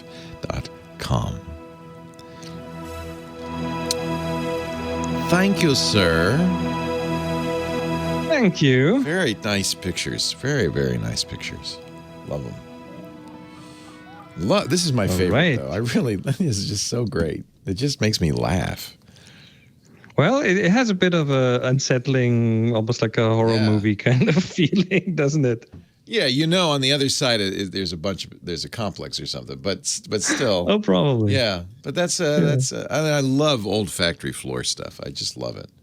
Just really. Oh, urban exploration is fun. Yeah. Not always legal, but fun. Yeah. Be safe if you're going to do it. I like that bench. Yeah. Thanks, Chris. Have a great day. See you next week. Bye-bye. Leo Laporte, the Tech Guy, 8888. Ask Leo the phone number if you have a question. You want to talk high tech? Let's do it. Scott's on the line from Orange County, California. Hello, Scott. Hey, Leo, how are you? I'm well. How are you? Good. So, hey, my new bride was, for a very long time, a TV news anchor, and oftentimes she would record her broadcast on a DVR. And now we're in the situation. She's moving in with me right now, and I realize I have the DVR in hand. And the service associated with the DVR is no longer active, but I do have the DVR. And we were wondering, how do we get these broadcasts or these recordings onto her laptop or video or flash drive? Or how do I convert that? First of all, congratulations. That's excellent. Good news. Thank you. I'm very happy for you. Who made it? Was it Replay? What is the original DVR's manufacturer? It is, I believe, Cisco. Cisco DVR. So this is that's really important because every DVR manufacturer, at the behest of the networks and the TV stations, has almost certainly put encryption on that hard drive. It'd be nice if you just take out the hard drive, put it in a computer, and look, there's all our shows, but it's not going to be that easy. TiVo, for instance, has a way to do it called Tivo To Go. This DVR was a cable company's DVR, right? That's right. It's an at&t Uverse unit. Okay. So that's going to be the question, is how do we get the contents of that hard drive out? There's always going to be one way, using something called the analog hole. This is not the most desirable way to do it, but in fact it may be the only way to do it, which is to play it out to another device that records it. Does the thing not work at all? No, it worked. I mean, yeah, it does work. It still works. You could plug it into a TV and play back her shows. Oh, you know what? I don't know that. I haven't tried that. I know that's the first thing to check. And that, if they're really nasty, at&t has put on there some sort of thing that says, no, you can't play it back unless you got a subscription or whatever. Got it. So depends on how nasty they are. But and again, they're pretty nasty because these guys are terrified about piracy because they think if you watched Wonder Woman 1984 and you recorded on the DVR, that then you would go out and make copies of it and send it all to your friends and put a blanket on your lawn and sell DVDs, and they'd never make another penny on Wonder Woman. And of course, you're not going to do that, especially for this. This is your wife's on-air appearances. That's right. So after I check to see if it plays live on a TV without the subscription, then are you suggesting that then I would record it as it's playing somehow? Exactly. Recording you use a video capture card on a computer, and you could do anything. You could get a VHS player. You could do anything that will record TV. Plug it in. I would suggest getting a video capture card for a computer because that way it won't be copy protected, and you could play them all back and you'll have them on the computer.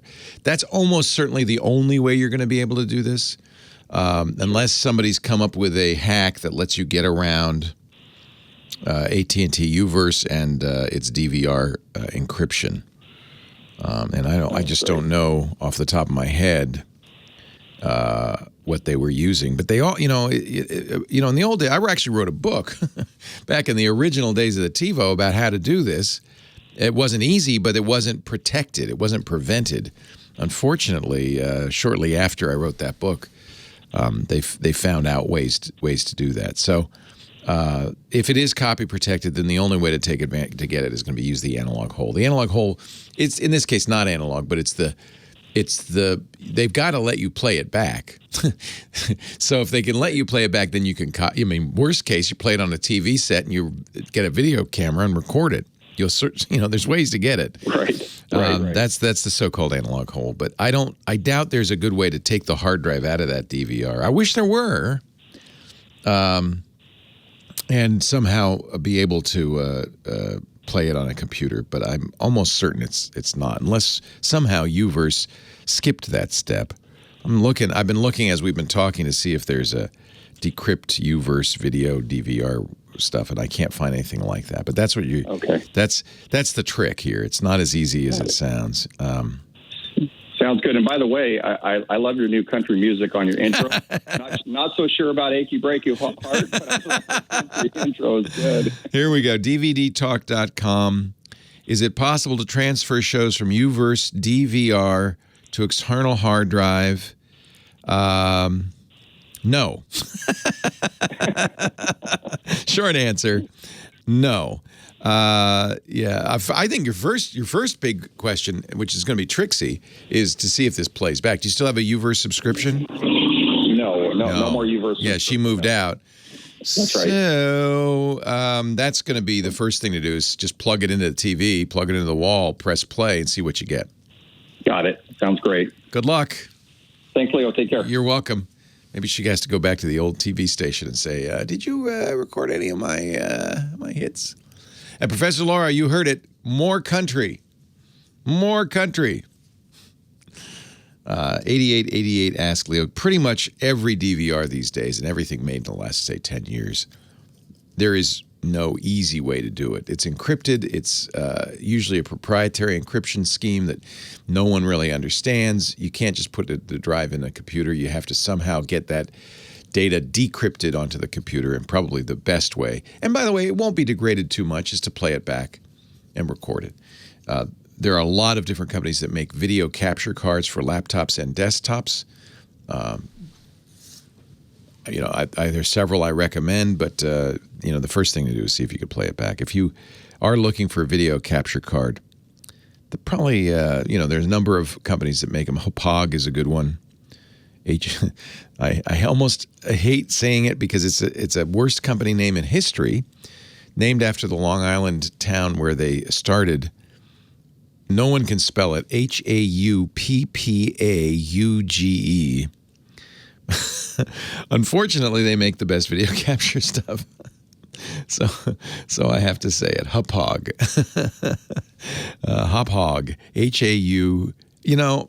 I'll just put a link in the show notes. Hauppauge.com. Jeff on the line from San Francisco. Hi, Jeff. Leo Laporte, the tech guy. Good afternoon, Leo. This is your old friend, Inspector Deschapeau. Hello, my hat guy. Yes, sir. First of all, it's Hauppauge. You can just... Hauppauge. Hauppauge. Yeah, you're from the East Coast. You should know that. Hauppauge. It's in Suffolk County. Yeah. Yeah. Okay, but here's the thing, is that they are not finished trying to impose the decimal system on us. If you go to stores like Home Depot, they will measure things in tenths of feet and tenths of inches. And good luck finding a tape measure that measures that. And you get a socket set. Is it metric? Is it imperial? What is it? What is the socket that I'm going to be working on? I mean, it's crazy. Hey, if you go to England, you got Wentworth and British Standard sockets also. So if you're working on an old PSA, you better go find some of those. But personally, I think that whole decimal thing is a communist plot. That's just me. Tenths of an inch. Okay, that's good to know. Tenths of an inch, and good luck trying to turn 3/10 of an inch into a fraction. Yeah. 4/8, whatever. Yeah. Yeah, exactly. So I just thought I'd bring that up because it kind of bothers me as an ex-construction worker. Well, don't get me started on 2x4s, which are actually not 2x4. Oh, yeah. They're 1.5 inches or something. Yeah. I guess if you work in the biz, you know this, and it's all just internalized, and you just know what to do. Yeah, they probably start out as 2x4s and get shaved down to make them. Hats are in 1/8 of an inch, right? I'm 7 3/8, as I remember. No, I think you've got a bigger head than that, dude. No, I mean, as far as, I think you're right, Jeff. By the way hats are measured, if your head was a perfect circle, it would be the radius, diameter. But it isn't. It isn't. It's the circumference, right? No, it's the radius or diameter. Oh, I didn't know that. Oh, well, that's complicated. Yeah, it's the diameter across is how that just. Oh, that makes more sense. So if I took a tape measure and stretched it around my head, it wouldn't be 7 3/8 inches. That's insane. No, it would be. But the diameter, or is it the radius? The diameter. It's the diameter. Yeah, across. But my head's not round. Well, yeah, true. But still, that's why we need that comptometer thing that you put on my head. Yeah, the conformature. Conformature. It was so funny. The other day I saw a YouTube video of a guy using a conformature. Oh, really? Yeah. I pulled mine out. It's getting a little rusty. It needs a little work. But apparently they still use them in some hat shops. Oh yeah, they pull in money. You know, my old one is probably worth $1,000. I guess I mean, it's 100 years old or more. You know, it's an antique now. Yeah. Yeah, but if any real hatter, if there are any left, needs that to form a hat to your head. So you know, that was the whole purpose. Is that makes that impression on a piece of paper, but then you put that paper into a formature, right, which reproduces your head. I'm going to see if I can find this video for you because they showed the whole thing. They did the conformature, they did the dots, and then they showed the guy steaming the hat and forming it. It was really interesting.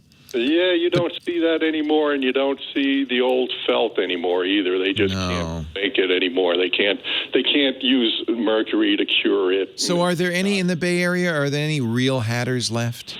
The last was Michael Harris, and unfortunately he retired and left Paul's Hat Works to somebody bought it out. I don't know how well they're doing. You just can't get the material. They can't make it if they wanted to. It's just too dangerous to make. It's too complicated.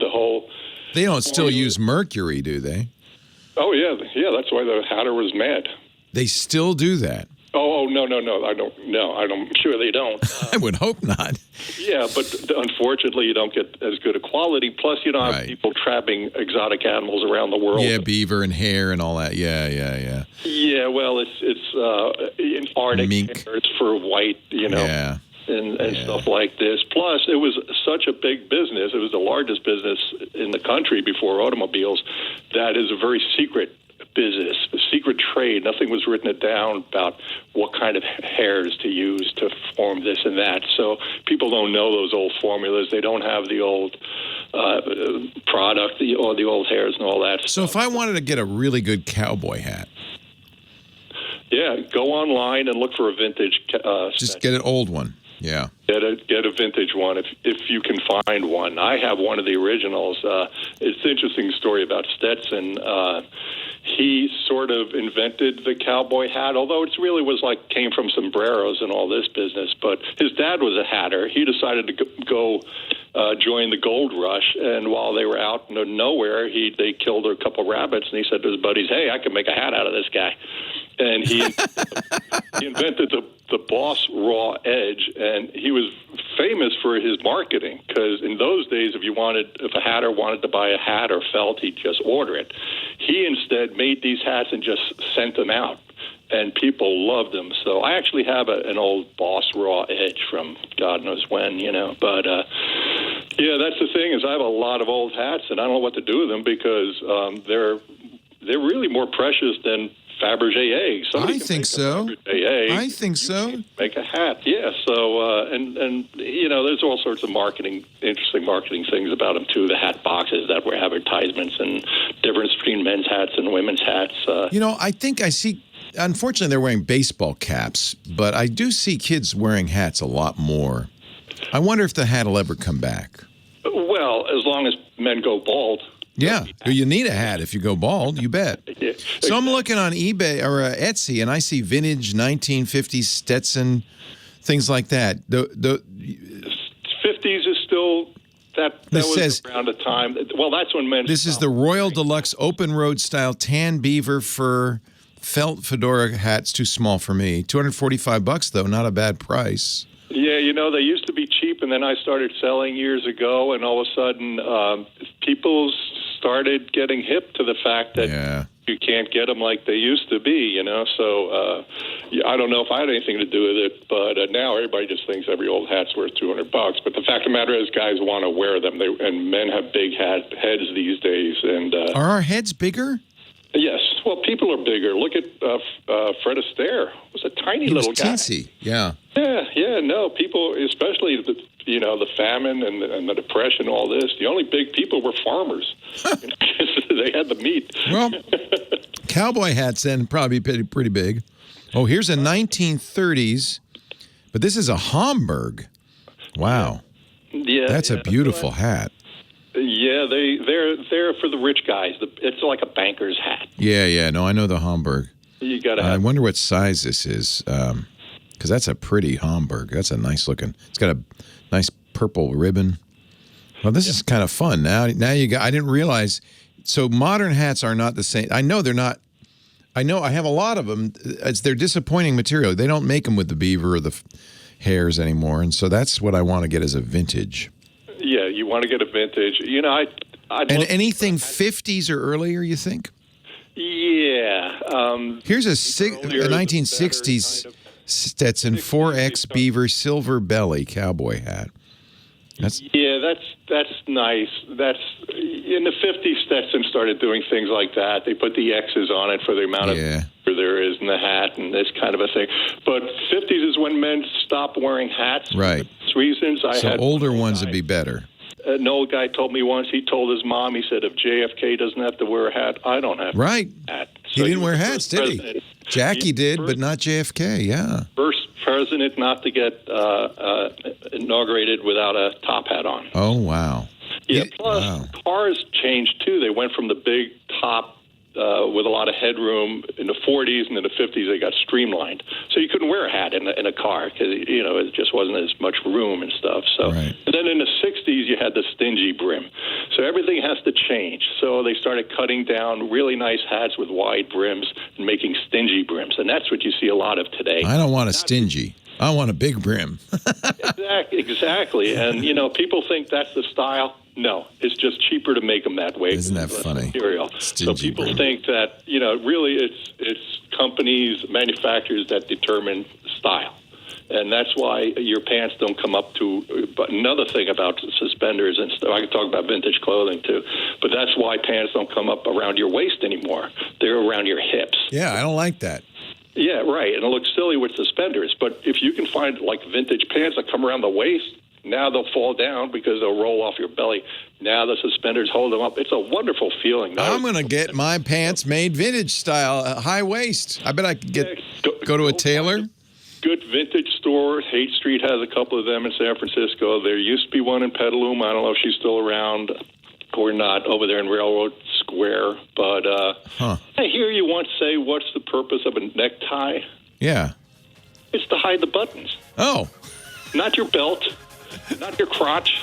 Belton. Yeah, well, yeah, some people, they wear them a little long. Hey, I got to run. It's always a pleasure to talk to you, Jeff. Thank you. All right. I hope your place opens up. I'll have a hat show. I would love to do that again. Yeah. Okie doke. Bye-bye, Leo. Take care, sir. Well, hey, how are you today? Leo Laporte here. I am your tech guy. 8888 Ask Leo is the phone number. If you want to talk high tech, I'm here for you. 888-827-5536. We talk about technology, computers, the internet, home theater, digital photography, anything like that. 8888 Ask Leo. Normally our spaceman, Rod Pyle, will be joining us this hour, but he's at the Houston Space Center. He is. Oh, great. Well, we'll talk to him from the Houston Space Center. I'm so glad we were able to get a line out to him. Technology. It's amazing. Richard's on the line from Tampa, Florida. Hi, Richard. Hey, Leo. How you doing, buddy? I'm great. How are you? I'm doing real good, but I thought I was calling a program that dealt with high tech and not the old man's, suspenders. That wasn't on the radio. That was just me talking to Jeff because he's an expert hat guy and an expert on vintage clothing. So we were just geeking out. You know what? People who love tech, we call them geeks. A geek is really just somebody who has a particular passion for a thing, an object. And so we're all geeks here. So and sometimes it's about hats, not about tech. Well, I was hoping we wasn't going to get into socks and underwear. No, I promise. I will not geek out about socks, although we could, but we won't. Yeah. Well, listen, I am probably the least high-tech man you'll ever talk to in your life. Okay. And I still operate by a flip phone. But my question is, I'm real soon going to be investing in a big flat screen TV. Nice. And a sound system. Very nice. And yeah. External speakers versus a sound bar. Buddy, I really don't know the difference. And, I'm 74 years old. It's going to be set up in a room that's about 20 foot deep and about 16 foot wide. So not real large. How far away will you be sitting? You're not going to be sitting all 20 feet away. No, well, probably 16 feet, something like that. Oh, pretty distant. So the thing that it'd be a little bit of a distance, and you want as big a screen as you can get in that case, because believe it or not, you know, you and I come from an era where a 16-inch TV was kind of standard, and a 32-inch was, well, you must be living large, very fancy, right? Nowadays, 70 inches is the kind of the large screen, and you might even want to go bigger than that. And it has to do with really the movie experience. If you're just watching I Love Lucy, 16 inches is fine. But if you want to watch a movie and really experience it like you might in a theater, you want a big screen and a good surround system. And it sounds like that's what you're opting for. Well, yeah. The only exception is, and in all honesty, within reason, money is no object, to be quite honest with you. But I want the best, clearest picture that I can get. Yeah. So I'll tell you what I would like to do. So I'll fill in all the details here for you. Give you the primer on home theater stuff, the quick and dirty one.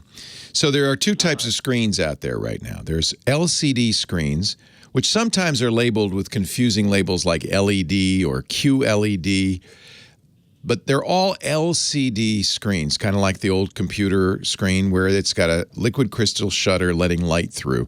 And the difference in all of these is only in what the backlight is. That's where the difference is. So it's LCD versus OLED, and the big difference there is OLED or OLED screens.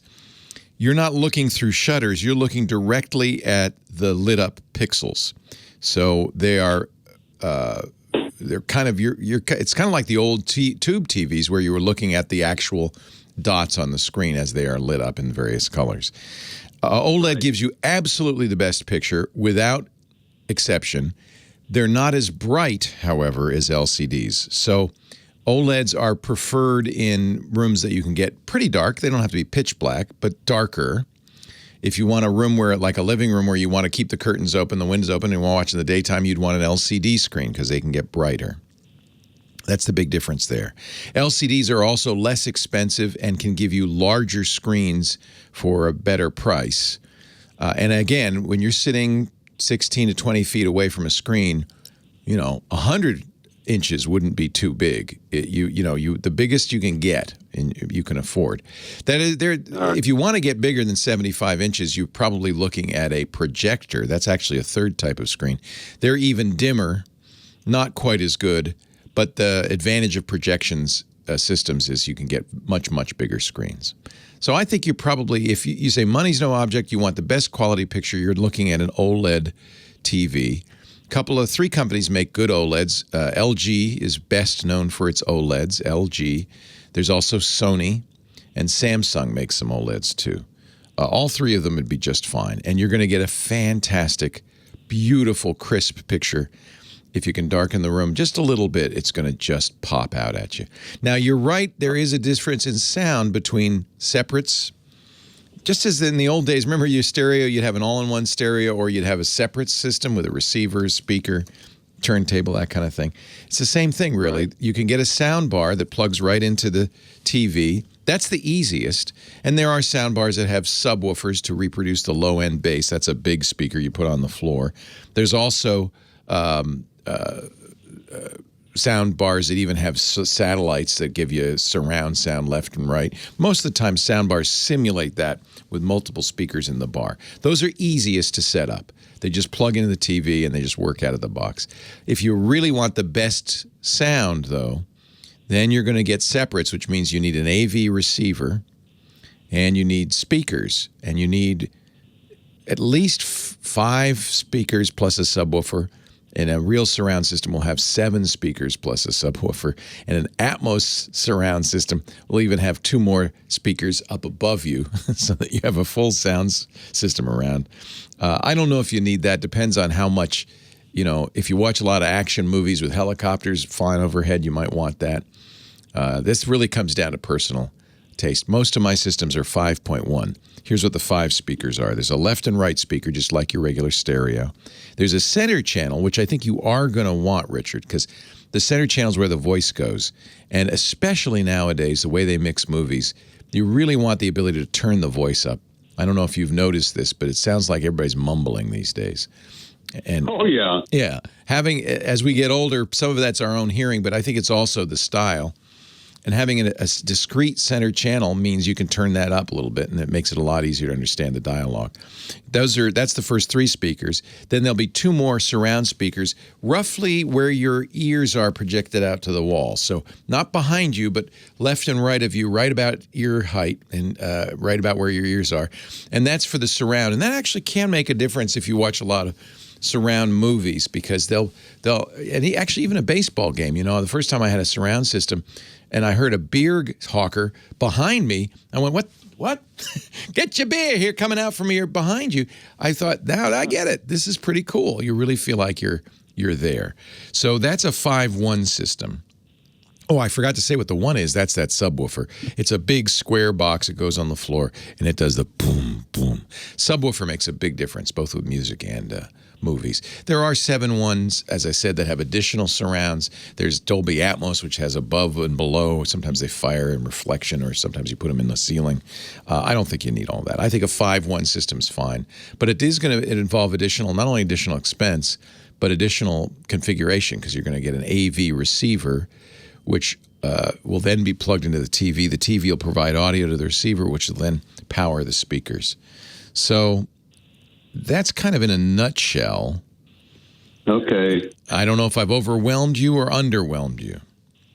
No, you're just to the point where, here within about 30 days, I'm moving from the west coast of Florida over to the east coast to right around the Cocoa Beach area. Ah, nice. And I wanted to see when you're going to be available to come over and set the whole damn thing up. That, in a nutshell, is the problem. Now, the good news is, and this might be the best answer for you. Sounds like you've got the resources to do this. You can go to an audio video installer, a TV guy, who will help you purchase and install and configure all of this right down to the remote control, so that it's easy for you to find something and play it, right down to the calibration of the screen. Somebody who's good at this will also calibrate the screen so it's accurate. I think that's probably, if you've got the resources, the best way to do this. Look for a home theater installer. Most of them are really great. They're enthusiasts. You find somebody with good reviews that isn't going to rip you off. But this is the person you need. This is me, right, coming to your house. This is a geek, yeah. And he'll come out. He won't talk about hats. He won't talk about men's pants or socks, but he will he will talk about TVs and so forth. The cable supplier is going to be Spectrum over there on the East Coast, which it is here on the West Coast. So basically, I really shouldn't, they'll do the basic hookup. They won't, yeah, but they're not going to get you any farther than that. They'll put a box in there that'll work. Right. Okay. So if you really want the best experience, talk to a home theater expert. You pay him a fee in addition. Right. But he'll get it all configured. And if he's good, he'll leave you instructions. He'll have it set up so it's easy to use. And then there's somebody you can call and say, hey, I can't hear the left channel or something, and he can help you with that. Mm-hmm. Okay, great. Well, listen, thank you so much. I really appreciate the advice, and I'll look forward to, I guess this coming fall or winter, sitting there relaxing. Oh, you're and going to love it. Richard, movies. You're going to love it. I mean, this is all I want to do in retirement. You can make a theater in your house that's better than any movie theater you ever had. The popcorn's better for sure.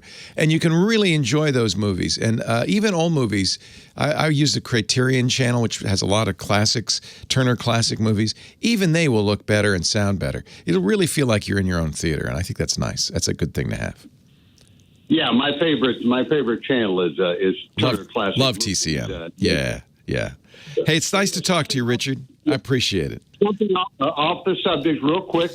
One other reason why I listen to you every week is so I can hear Kim laugh. She's got the most infectious laugh in the world. Laugh for me, Kim. Yes. That's not right. Yeah, no, that's very. I was enjoying that. That was great. I think you have a secret admirer, Kim. Richard. I think I have a few. I have more than a few. I know you do. Leo Laporte, the tech guy, 8888. Ask Leo, the phone number. Gabriel on the line from Lake Elsinore, California. Hi, Gabriel. Oh, hey, Leo. Welcome. Oh, thanks. First time caller, long time listener. It's great to have you. Thanks for calling in. What can I do for you today? Yeah, I have a problem with logging in to YouTube on the Steam overlay. I get the error message that says the browser's not secure. But if I go and I open up a new Gmail account, I can log in. How weird. What browser are you using for that? It's the Steam browser. You can use it when you're in game. I imagine the Steam browser is using Chromium. I'm not sure what Steam is using. And it's supposed to, this is designed to work with YouTube, isn't it? Yes. Boy, I just don't know what that's kind of a specialized thing. Are you using your own overlay or using somebody else's?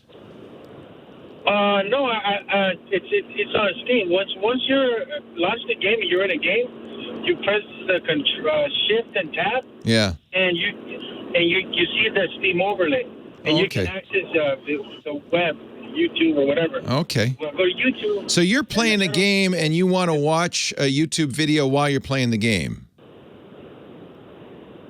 Basically, is that what you want to do? Yeah, I just want to be able to access YouTube. Yeah. Because, if you're playing Minecraft and you're learning something from a YouTube video, you want to have both open. That makes sense. I don't know what the answer is on that one, to be honest with you. That's not something I've done before. Let me just see. There's a chat room. Scooter X has found a Steam tech note on this. Steam community discussion. Can't sign into Google YouTube on Steam overlay. Oh, yeah. Google, it says, has introduced this new nonsense which prevents users from signing into Google accounts via the overlay browser as it's not verified and less secure. I see. So once you're signed in, you could use it, but the problem is they don't want you to do that OAuth sign-in. This is intended by Google to block certain embedded browsers. So they've done this on purpose. Now I'm seeing this has now been fixed. Still can't log in. So you're saying sometimes it works and sometimes it doesn't for you? No, it was my old Gmail. Oh, just on your old account it didn't work, but on your new account it does. Yeah. If I make a new one. Got it. But this is the tricky part. Let's say you format your computer and you reinstall Windows, and then you try to log into the YouTube through Steam. It won't let you. Yes, right. That account. That's for security reasons, because they don't trust the Steam browser. They're worried about security. They don't want somebody logging into your account, taking advantage of that. I'm going to put a link to this. There's 30 pages in this discussion. This is something Google did on purpose, and it sounds like they've modified it, and it sounds like it may be that they fixed it on new accounts, but they haven't fixed it on old accounts. So let's put that in the show notes, James. And you can read this not article, it's a discussion thread, Gabriel, on the Steam accounts. And one thing it says that will solve this is if you link your YouTube, or might solve this, link your YouTube account into your Steam account through the Steam application or the Steam webpage on your computer. But I am not sure exactly what's going on here. I do understand why they're doing it for security reasons. I'm just going to refer you to our website, techguylabs.com. I put a link to this discussion on the Steam community about this issue. This is something Google did because they didn't fully trust Google logins through that browser that's an overlay on Steam. Steam, for people who don't know, is a gaming store. online on Windows, Mac, Linux, and it allows you to play a huge number of games, buy them and play them. But it sounds like Google doesn't trust him.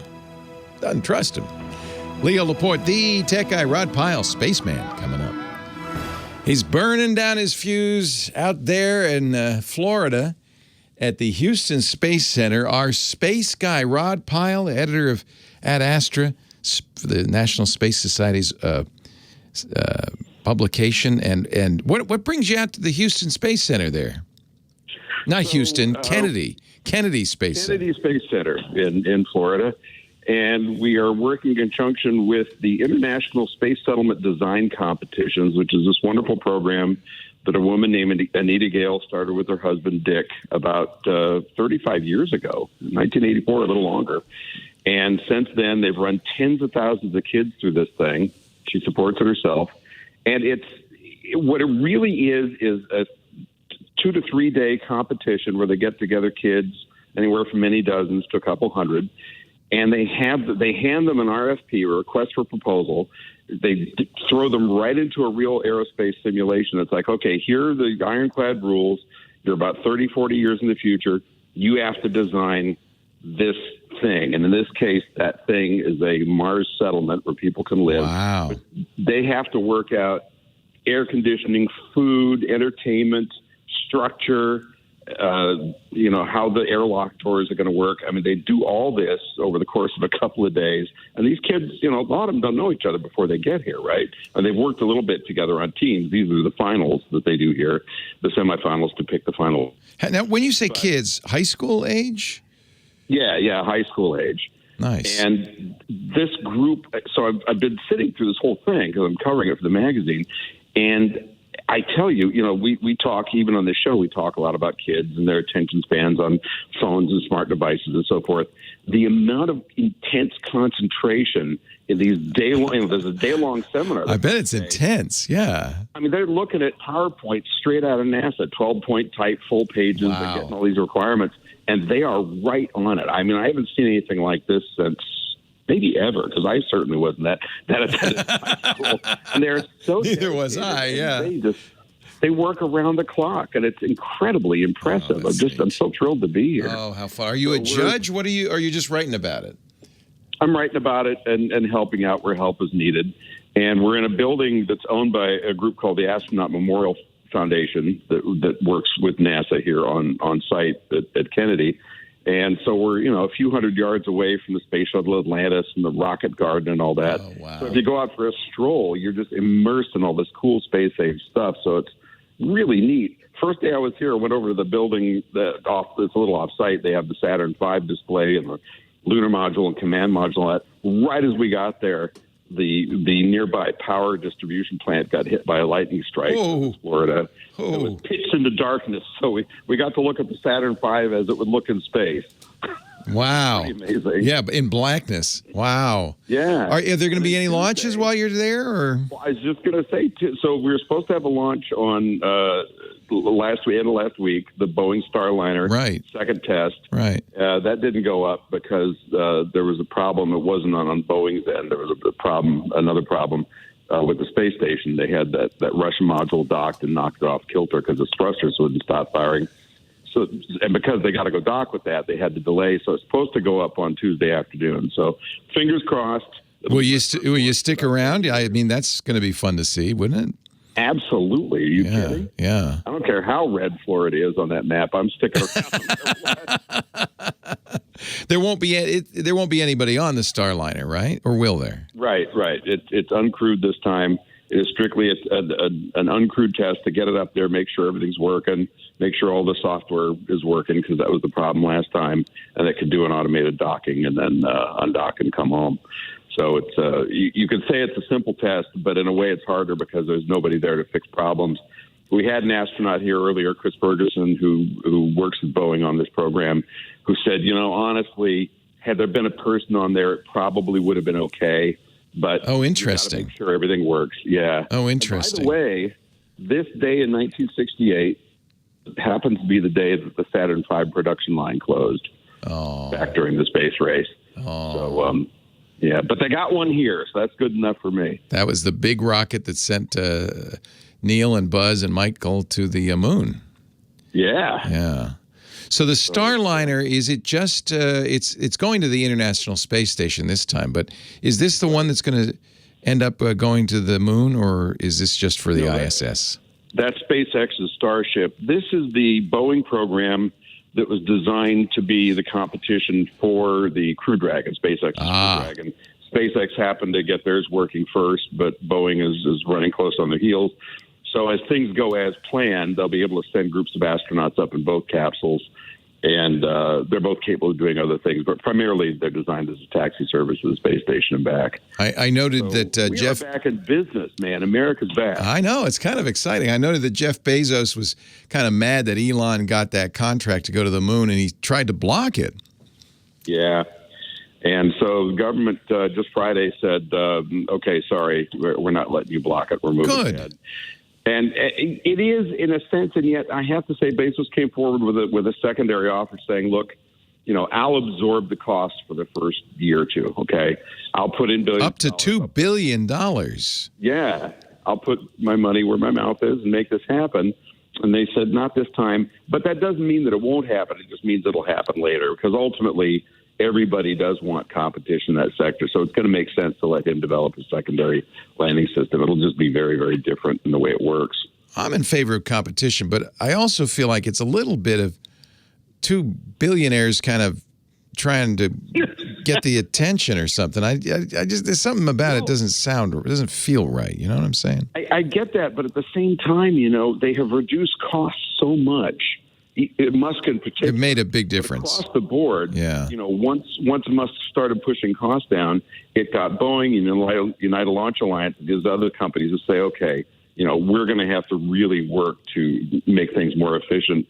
So it's really been good for the whole industry, and we're going to get an incredible bargain moving ahead, much less expensive than it was the old way they did business. So it's really good for everybody in the long haul. Very nice. Very nice. Yeah. Space is back, as you said. It is. Yeah, pretty exciting. And before I forget, if I may, for any kid, this is an international competition. So there's kids here, high school students, doing it. They're bringing in young people virtually to join into these teams, and then they're going to do their final presentations tomorrow. But if anybody's interested, and this is an incredible opportunity that I would have given my right arm to do this when I was young. It's mainly for engineering students, but the website is spaceset.org. It's SPACESET.org. And it's just a wonderful opportunity and not upfront costs. It's only if you got to travel. But it's just an incredible opportunity that you really don't get anywhere else, to be thrown into a high-fidelity engineering, aerospace industry simulation that is stuff they don't even teach you in engineering school and grad school. Yeah, so why would really quite unique. Why would you need to learn that, right? But at the same time, I love it that it's rigorous. It's not some sci-fi drawing of a moon settlement. You've got to do it. People will live and die by how well you do this. So that's pretty exciting. I think this is a great way to get kids excited about space, about engineering, and wow, how fun. And I have been interviewing some of these young people, and they look at you, and some of them even get teary-eyed and say, look, I had a tough time. These kids have been through the program for a few years. A lot of them come back to volunteer once they graduate high school or college. And, they come back with tears in their eyes, and they say, I was not on a good path, came from a broken home, whatever may have happened in their family background. I was adrift. This gave me the direction to excel and to go into this field. And it's not just a simulation to design this habitat, although that's the core of it. It's really throwing you into an industry so that when you get there, you understand up front what the infrastructure is about, what an org chart is like, and all that. And it's so inspiring. I'm kind of walking on my toes. Space Set, short for settlement, spaceset.org. If you or your school want to get involved. Thank you, Rod Pyle, Spaceman. So you're having fun, it sounds like. That's really cool. I am, man. I knew I wanted to come. There was a moment of hesitation when I saw the COVID. Yeah, Florida's the worst place to be right now. I tell you. It is, but we're kind of protected here because we're not in the city. You know, we're off in a corner of KSD. Right. So right. It's as long as we're staying masked up and everything, and they're being as observant as they can. So I think everybody. I'm sure it's safe. Yeah, I'm sure it's safe. Just don't go downtown to a bar or something. That's where you. Be a little careful. Not here. Not going to do that. I don't even do that at home, Leo. Do you? No. Well, I'm not anymore. You know, we were in Hawaii, and I. How was that? That was great. But now, looking back, you know, I'm thinking we might have dodged a bullet, and maybe we aren't going to go anywhere for a little while. We just reopened the office, and I'm wondering if that was such a good idea. Everybody's vaccinated here, but still, you know, that doesn't seem to be, much protection. So. But I'm dying to know what you thought of Waikiki. Oh, loved it. I had so much fun. It was really fun. Yeah. Well, you know, it's crazy busy. It's Vegas with a beach. But exactly. But we took tours all around the island. I actually like Oahu because of the variety. Right. It was really great. We went up to the North Shore and had garlic shrimp at Giovanni's, and it was really fun. They saw some beautiful beaches at Lanikai and Kailua, and boy, next time we go, we'll get an Airbnb in Kailua and stay there because it's just as pristine as Hana or somewhere. I mean, it's really nice. Maybe not quite that rural, but I liked Oahu a lot. So the important thing is, how many ABC stores did you count? Everyone. Everyone. You know, Lisa and I had a joke as we're going by. There's ABC stores literally on every block. You weren't kidding. Yeah. There's also Honolulu Cookie Company on every block. So I would have this running joke. I'd say, hey, last chance to get a cookie. Lisa say, no, next block. I said, okay. Last chance. I did get a spam masubi. What is that? The spam sushi at an ABC store. And I thought that was actually pretty good. We spent a lot of time in those ABC stores. I was actually glad they were there. They were very handy for a lot of things. Did you get out to the Pearl Harbor Memorial? Did, and it was amazing. It was so moving. You stand on that bridge and you see oil still coming up from, I think it's the Arizona, right? Yep, the Arizona. Oh, my God. It hits you in your stomach. It's like, my God, this fuel tank is still leaking all these decades later. Incredibly moving experience. I'm so glad. And the Submarine Museum, which has been refurbished, is incredible. And the bowfin is there, and that was really fun, bowfish to see. So it was a very nice trip overall. I had a great time. Yeah. Did you get out to the battleship? Didn't have time to go to the Oklahoma or Missouri, no. We just it was enough to see the Arizona and then the submarine museum, and then we drove around a little bit and sampled some haute cuisine. We had Cocoa Puffs from Lily Ha, and we had malapusas from whatever those are from Leonardo's. It was good. We did all the junk food, so it was fun. Did you get into the bowfin? Did you go down inside? Yes, incredible. Can you imagine being on that thing for months at a time? No. And then there's bunks in the torpedo tubes, and oh my God, it was crazy. I remember the thing that got me most oddly was being on that thing and thinking, they had linoleum floors in submarines? It was so weird. It shouldn't have been, but it was. Well, what else are they going to put in there, you know? I suppose. Granite? Marble? Exactly. Yeah, I can't have that. They were saying that if you were sleeping above the battery, it was so hot that you couldn't wear shoes because they'd melt on the floor. So, oh my God, yeah, incredible. Hey, Rod, have a great time. So you're going to stay through the Boeing launch? That's great. Yeah, I'll stay through the launch. I'm back Wednesday, and I'll see you next weekend. See you next week. Thanks, Rod. Take care, sir. Bye-bye. Bye-bye.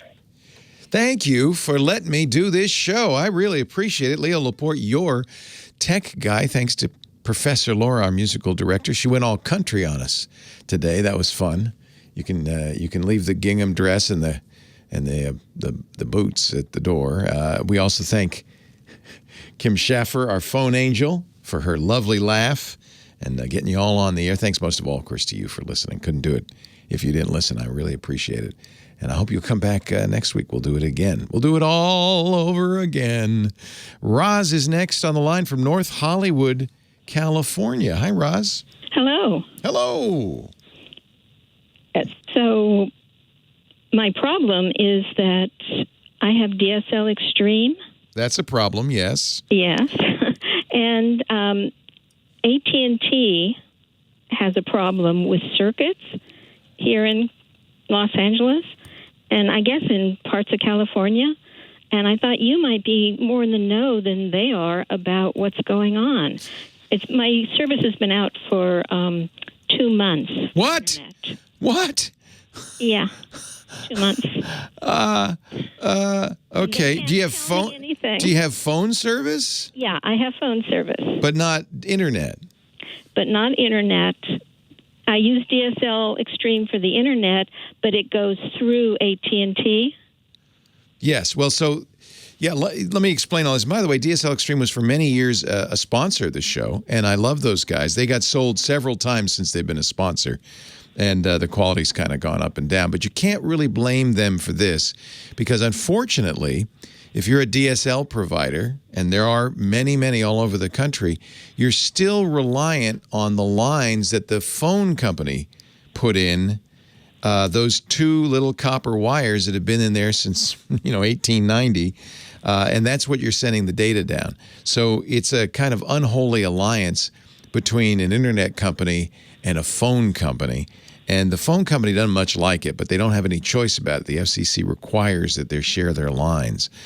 So, except now they're saying their lines are broken. Yeah, and if they are, you notice AT&T isn't that anxious to fix it. Nope. So now I have to say, if you still have phone service, that raises a little question mark in my mind because it's the same lines as the phone lines. So do you get your phone from AT&T? Yes. Okay. Well, and they told me that there are something around 78 circuits out in the California area. And they say it's not DSL Extreme's servers, it's the AT&T servers. Right. So the way this works, the FCC, again, forces the phone companies to do this. The phone companies have to allow companies like DSL Extreme to put switches in their central office.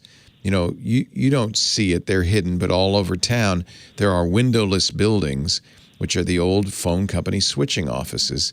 And inside there are big relays and circuits and a lot of wires and not many people. That's why there's no windows. But there are switch boxes owned by different internet service providers, and there's an interconnect from that to the phone company because they have to use the wires that go from that office to your house to provide you with internet. So I'm not sure where the outage is, but the fact that it's been out for 4 months would tell me it's time to, well, anything more than an hour is too long. Yeah. That's absurd. So I think the problem is I don't know who to blame. Honestly, if your phone's still working but not your internet, I'm thinking DSL Extreme. Well, AT&T takes responsibility. They said, it's our fault. And what do they say about fixing it? That they don't know when they're going to have the parts that they need in order to fix it. Oh, Lord. You see, they don't want to fix it. That's the problem. They've been made to do this by the FCC. This has always been the problem with DSL Extreme and any DSL provider that's not your phone company. I wonder if you asked AT&T, hey, what if I switched to AT&T's DSL? Would that work? Because if they say yes, then it's definitely them sabotaging a competitor. Okay, because DSL Extreme is willing to give me fiber optics for 3 times as much. Yeah. Well, that's interesting. That generally that means that you have fiber optic available in your neighborhood. Nothing is going to be as inexpensive as DSL Extreme. You might ask AT&T, well, because they offer DSL service too. See, this is the problem. They compete with DSL Extreme. So you might ask them, can I use your service? Just to see what their answer is. Because if they say yes, then obviously they're not trying too hard to get it working for DSL Extreme. How much are you paying a month, if I might ask? DSL Extreme is just under $20. Yeah. And the phone service, though, is just under $50. Right. And AT&T is going to cost more. And an alternative, like, say, going to the cable company will cost more as well. Yeah, but if I'm going to pay more, I'm going to figure out how to get a lot better service. Well, you would if you went to your cable. Who is your cable company in that area? Is it Spectrum?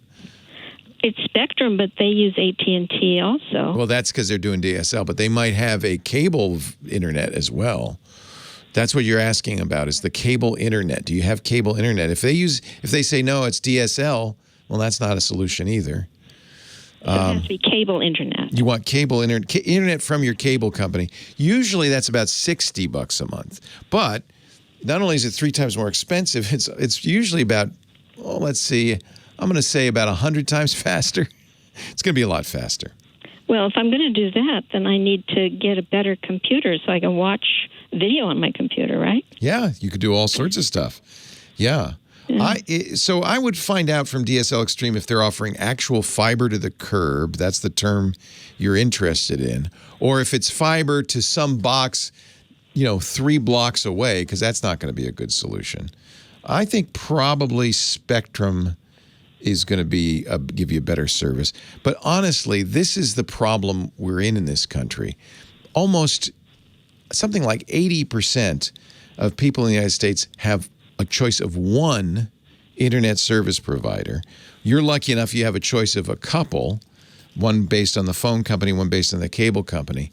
This is a mess that was created so that these companies would have monopolies. Mm-hmm. And because of their monopolies, they can charge whatever they want, and you don't have any choice. And nowadays, internet is not a luxury. I can't believe you've gone months without internet. How do you live? Oh, well, I can pay my bills on the phone, most of them. Yeah, you're living back in the 1990s. Oh, I think I'm a little further back than that at this point. Yeah.